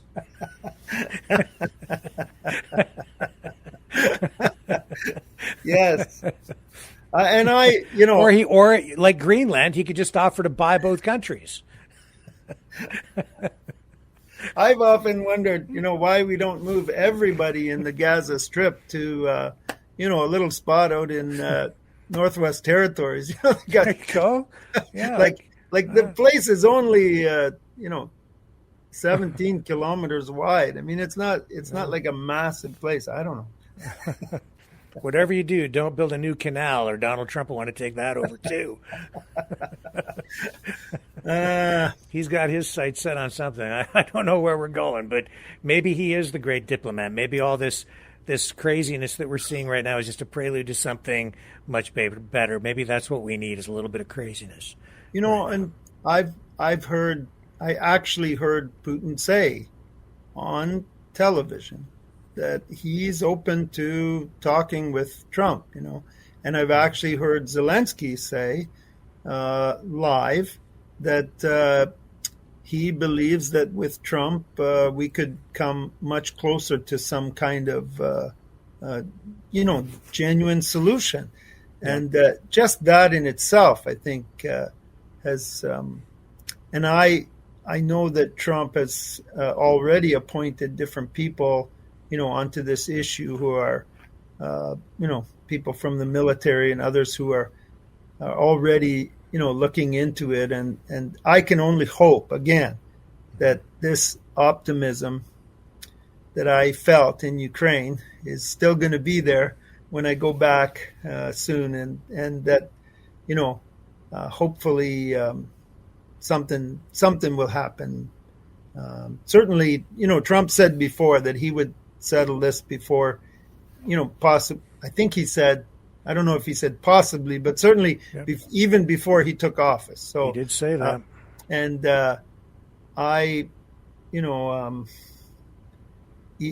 again, for me, just getting those guys sitting down, just getting somebody sitting down and talking about some kind of solution would be a great victory as far as I'm concerned.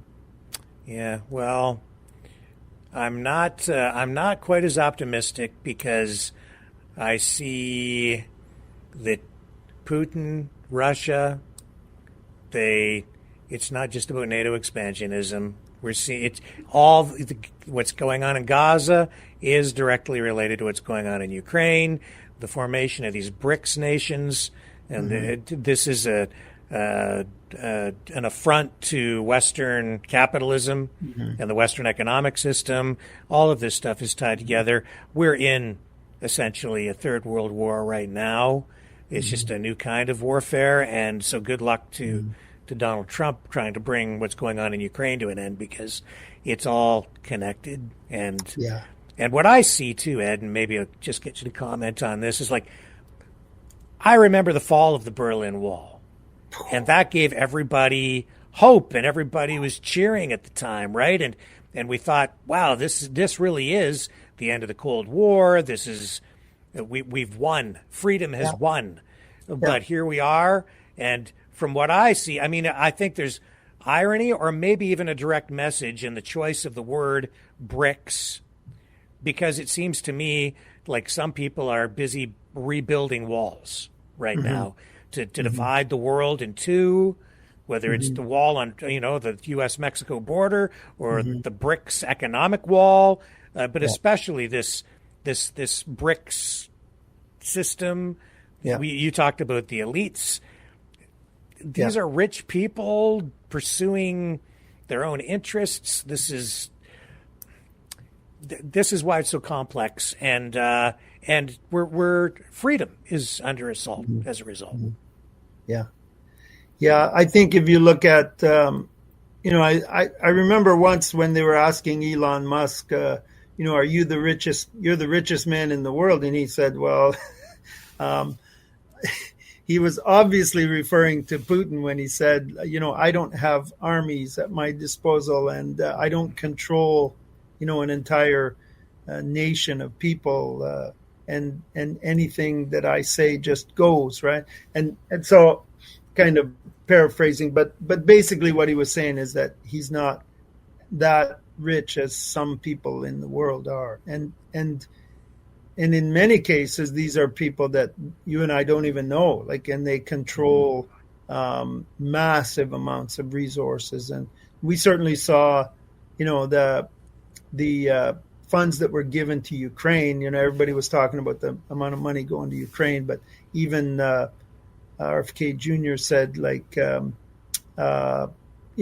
probably something like 90% of that money didn't even go to Ukraine. It went to arms manufacturers within the United States, to produce those arms. So the money, most of it, and who owns those companies, he said, well, they're owned by a conglomerate of these people who genuinely control a significant part of the world's finances.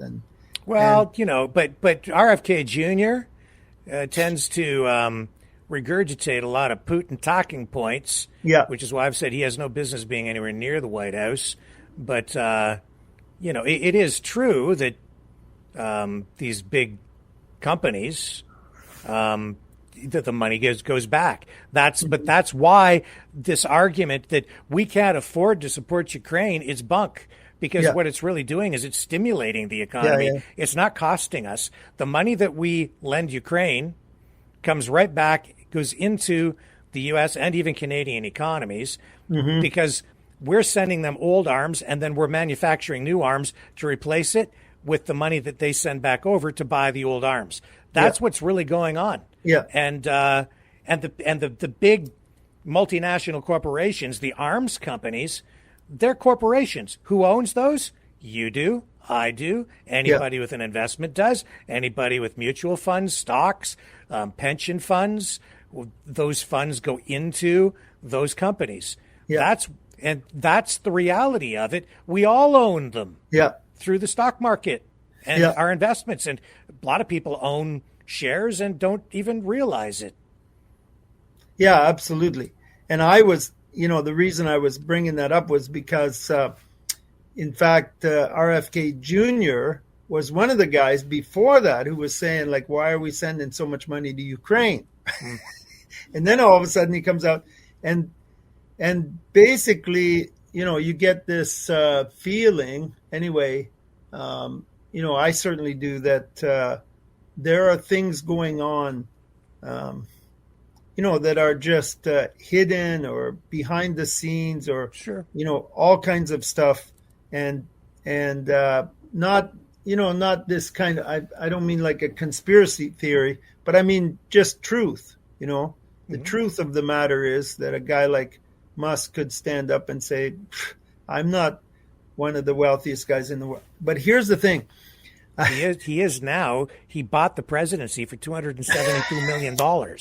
And so he's not like, he didn't get elected, but he's like the de facto president, because he just stands right next to Trump and he goes, okay, now here's what we're going to do.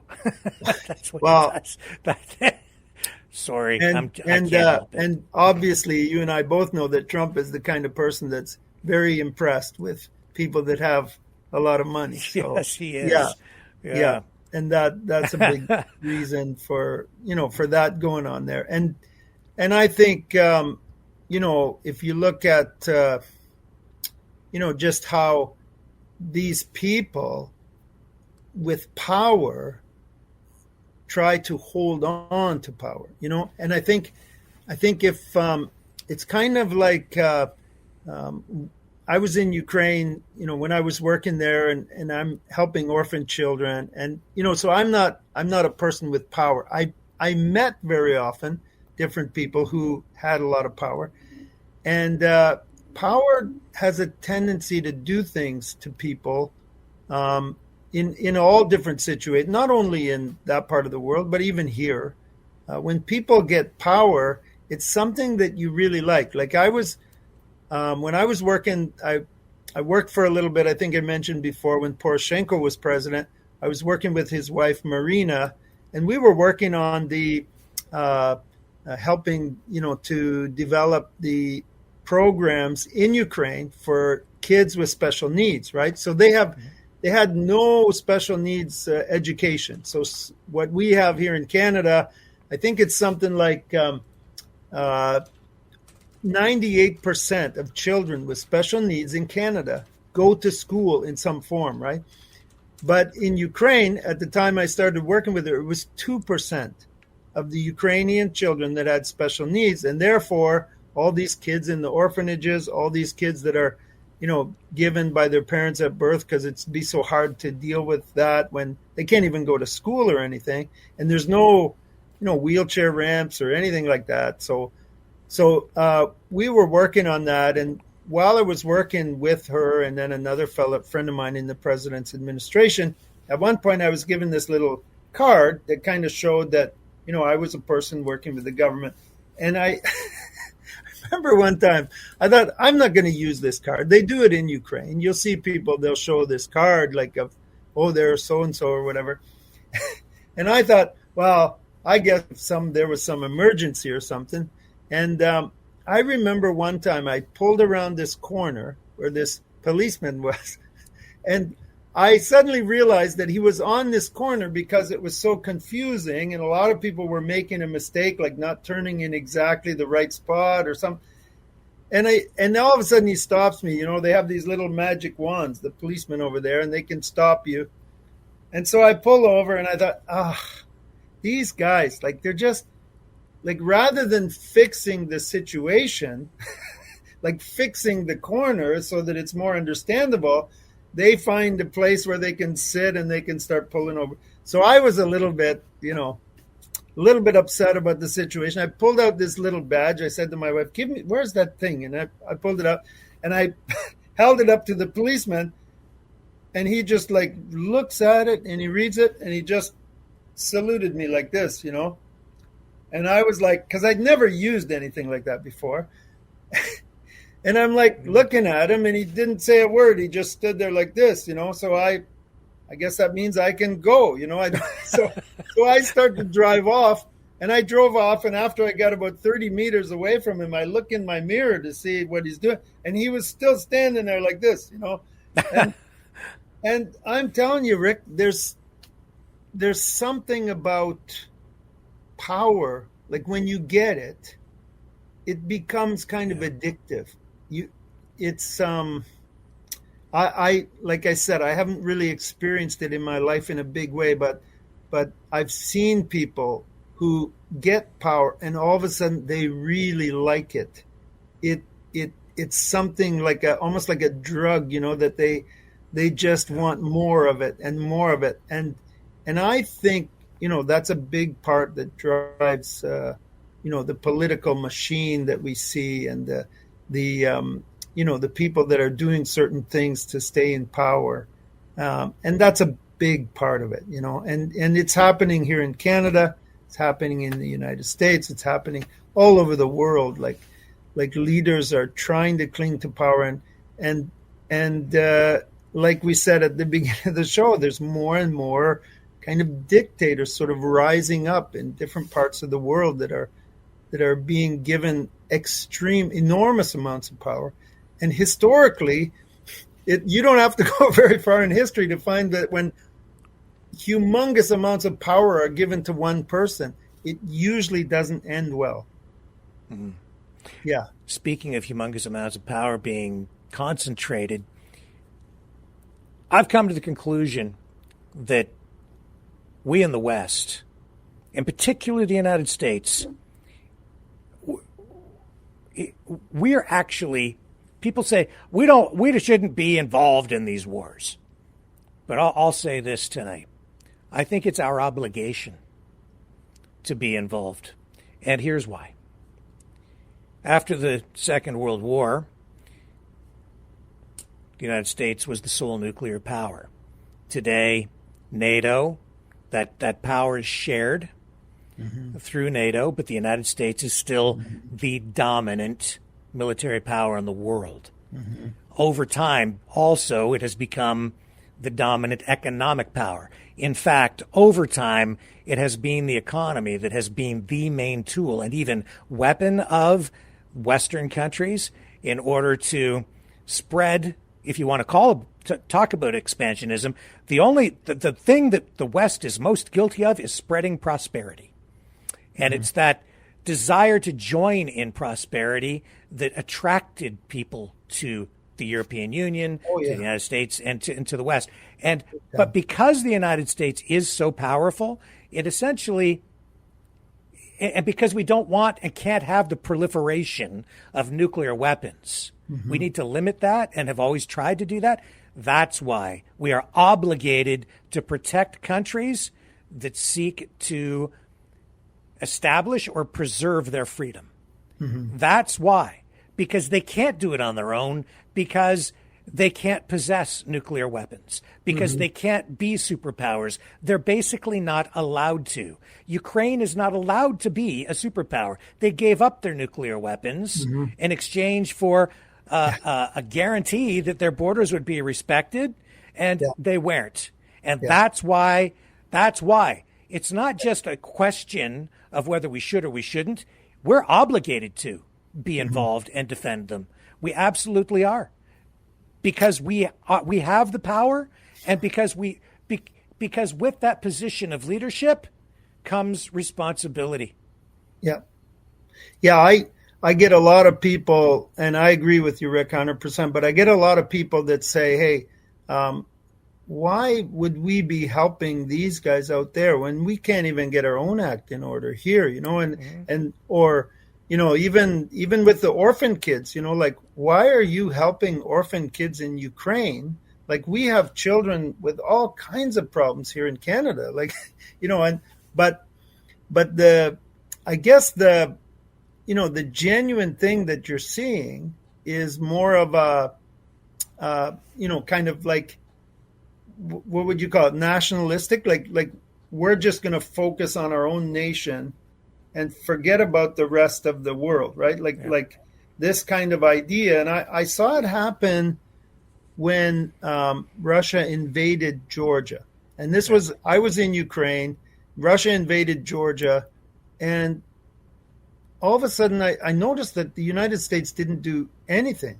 Like, it wasn't that they didn't, kind of do this or that. Like, they didn't do anything. And I think it was Obama was in power at that time. And I said to my wife, I said, "Oh, wait a second. If they don't do anything at all in Georgia, what kind of precedent does that set for Ukraine?" And sure enough, Crimea happens, and they didn't do anything, nothing at all. And then, so we're seeing a gradual weakening, and there are people certainly in the United States who believe that they should not be involved anywhere else.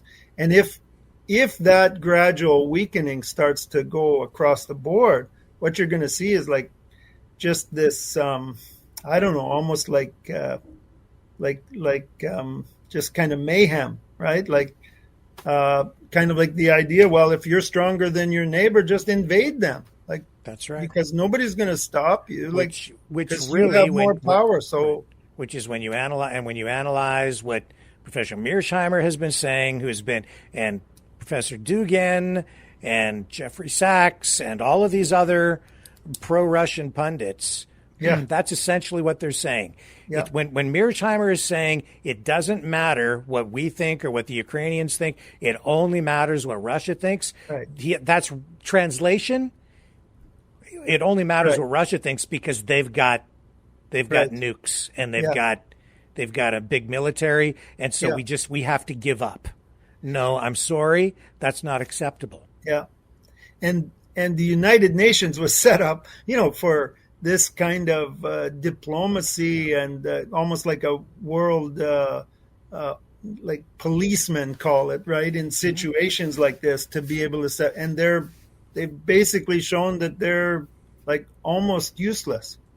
And it's become very like you can actually say that, like that the United Nations is useless, and everybody it is useless. It's dysfunctional because it's an international democracy made up of nations that are not democracies. They're mostly dictatorships. Mm-hmm. So you have a bunch of dictators sitting around pretending to embrace international democracy when they don't believe in democracy at all, even on the home front. And so the democratic nations, which are few and far between, are also there, but surrounded by a bunch of dictators. So that's why it's dysfunctional.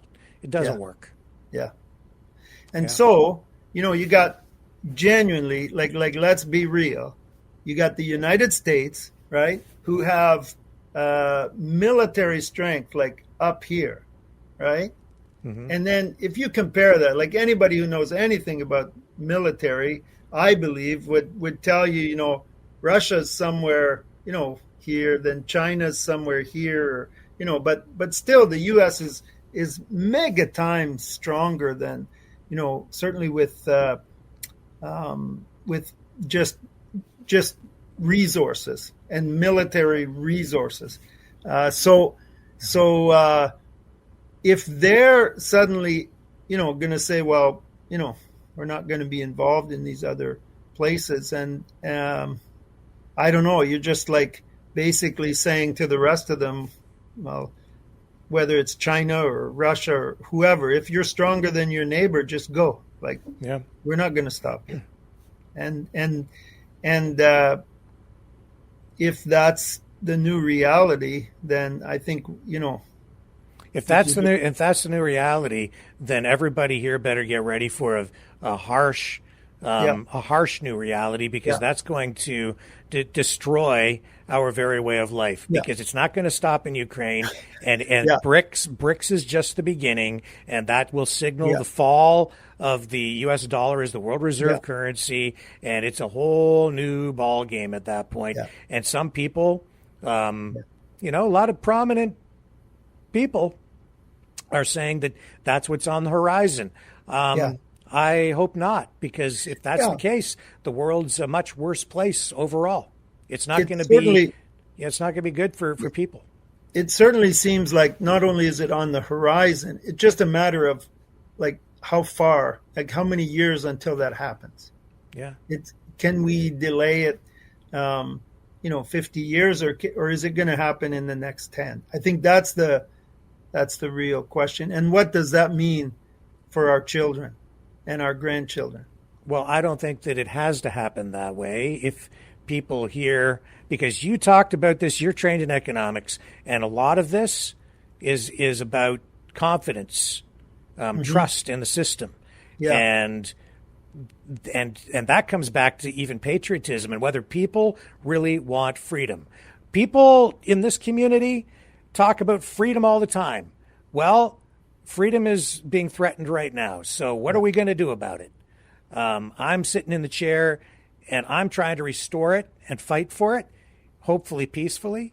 But, I'm going to do whatever I have to do to fight for freedom. What are you prepared to do? Mm-hmm. Ask not what your country can do for you or the world. Ask what you can do for your country and for freedom. Yeah. Yeah. It's interesting. I was reading something a while ago where it showed that how civilizations, how the cycle goes. And you start with some kind of basically slavery, right? Mm-hmm. And then a civilization develops, and there's usually some kind of, call it renaissance or awakening or some kind of thing that takes place, whether it's, someone who's, sort of guiding people toward thoughts, what happened in the United States in the 1700s, that kind of idea that we could be free individuals that, and then it leads to freedom. Mm-hmm. And then freedom basically eventually leads to prosperity. And prosperity eventually leads to, call it almost like a comfort or complacency. Complacency, mm-hmm. which eventually, sadly, leads back to slavery.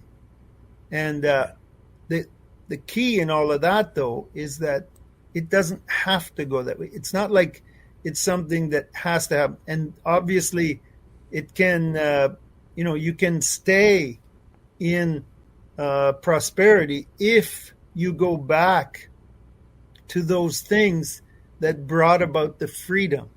If you go back to what were those things, what was the Renaissance, what was the awakening, what was the principles that brought us into this place, let's get back to those. Let's, and if you do, you can basically start the cycle again and leading to and just like we do in our lives, if we have some kind of work ethic, we have something that brings about sort of freedom in our personal lives, whether it's from alcohol or whatever, and we start to get into this period of prosperity in our life, in our marriage, in our, whatever, and then it brings us to this period of prosperity. Like we genuinely start to see things amazing happen.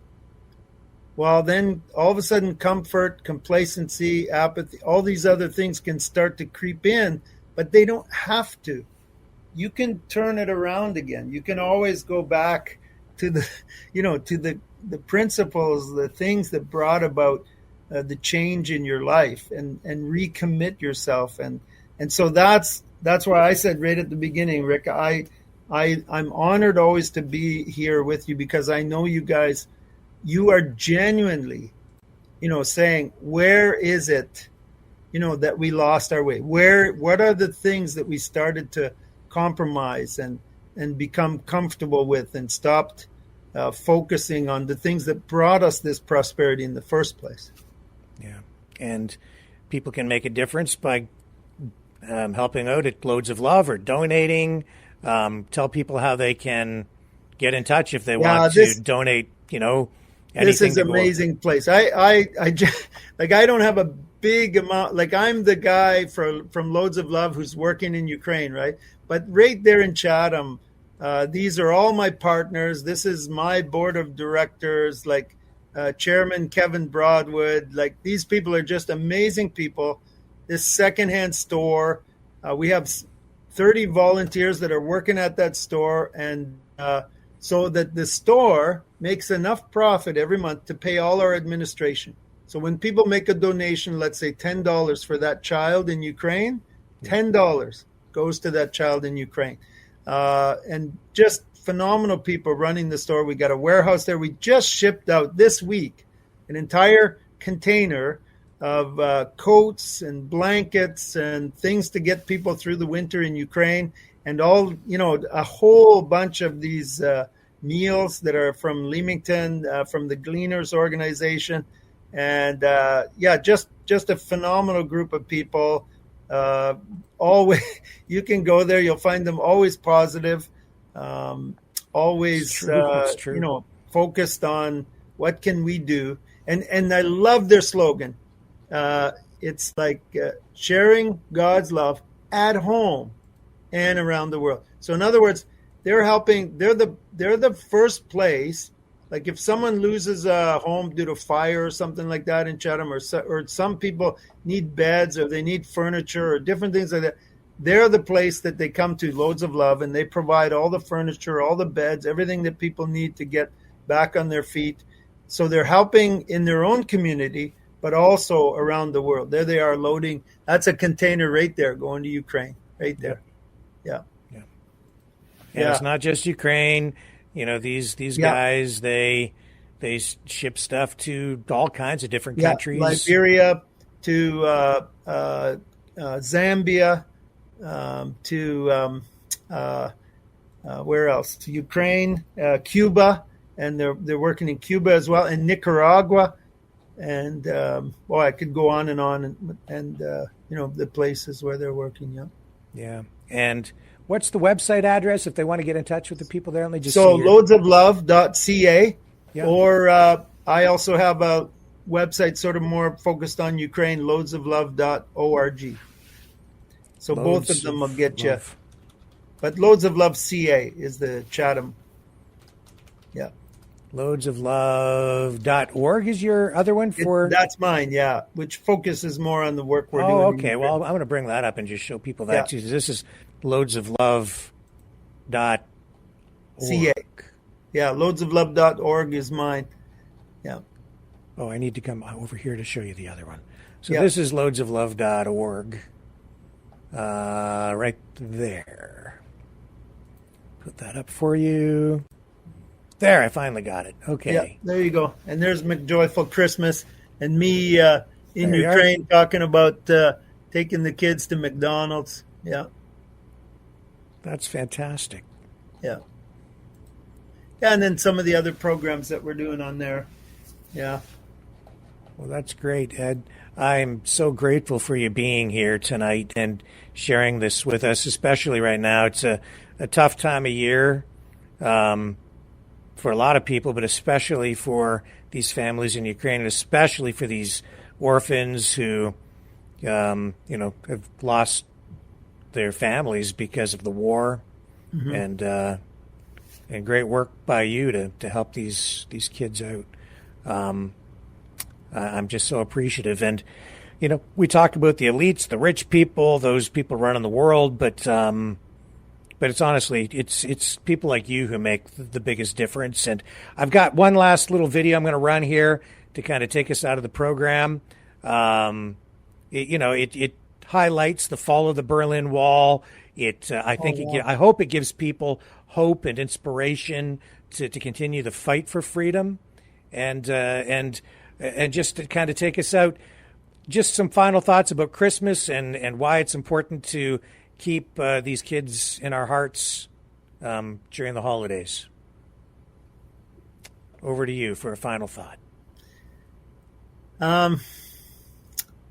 I know that every single person in Canada has some memory of Christmas, some kind of fond memory when you were a child or growing up as well. Just the thrill of giving a gift to someone. And I know, when I think about it, I very often think about that excitement of going out and getting those gifts for those people that are closest to us. And I say, let's do it. Let's do it every Christmas, but let's also think about some of the people around the world that would never be able to pay you or reward you for giving them a gift.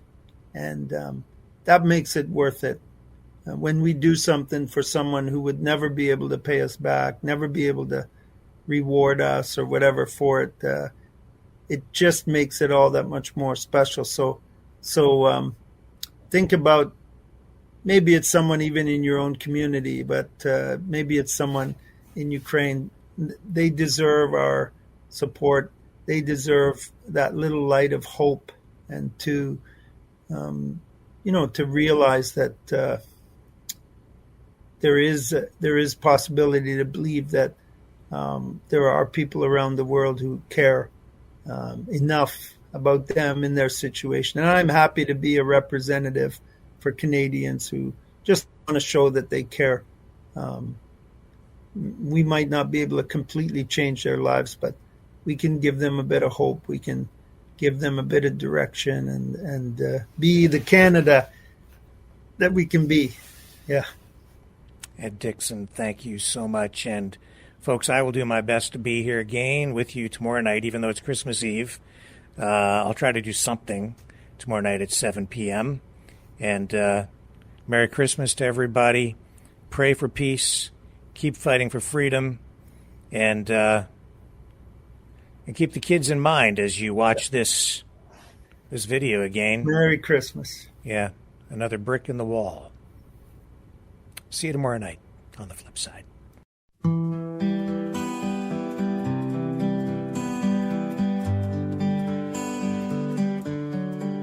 We watched the old wall crumble, we heard the freedom's call, but now it's rising higher under Putin's shadowed thrall. From Ukraine's fields to Moscow's streets, a cold divide begins to creep. A world of fear where truth is bent, and promises are sold too cheap. All in all, it's just another brick in the wall. All in all, we're calling Putin's fall. We don't need their blind instruction, we've seen the lies unfold. All in all, it's just another brick in the wall. He speaks of glory of days long past, where all would kneel before his cast. With tanks and threats he stakes his claim, while silencing those who dare to blame. Propaganda clouds the mind, we don't need no education, blind to the bloodshed and the strife, where Putin's dreams cut deep like knives.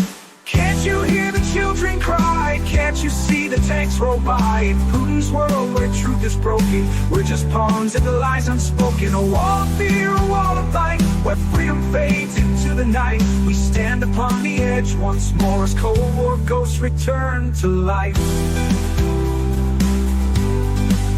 They tell us not to question, to walk in shadowed lines. But we've seen the fall, we've felt the cold, we know the weight of all their crimes. Ukraine's cries, a world denied, a broken bridge that's left behind. In Putin's quest for power's throne, they're building walls we can't condone. All in all, it's just another brick in the wall. All in all, we're trapped within his thrall. We don't need their false direction, we see through the stories they've sold. All in all, it's just another brick in the wall. So if we rise, if we resist, we break the walls they built like fists. For in our hearts where hope is strong, there's strength to fight against the wrong. But if we fall, if we concede, remember what the future needs. All in all, it's just another brick in the wall.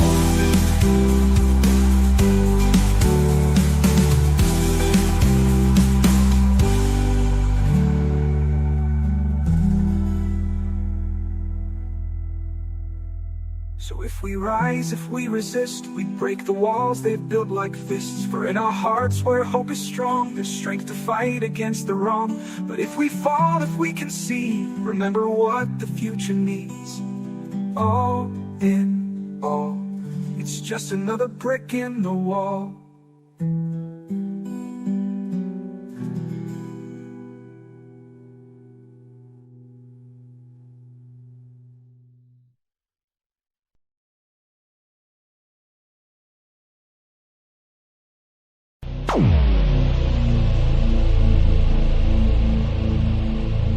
This has been a Maverick Multimedia production.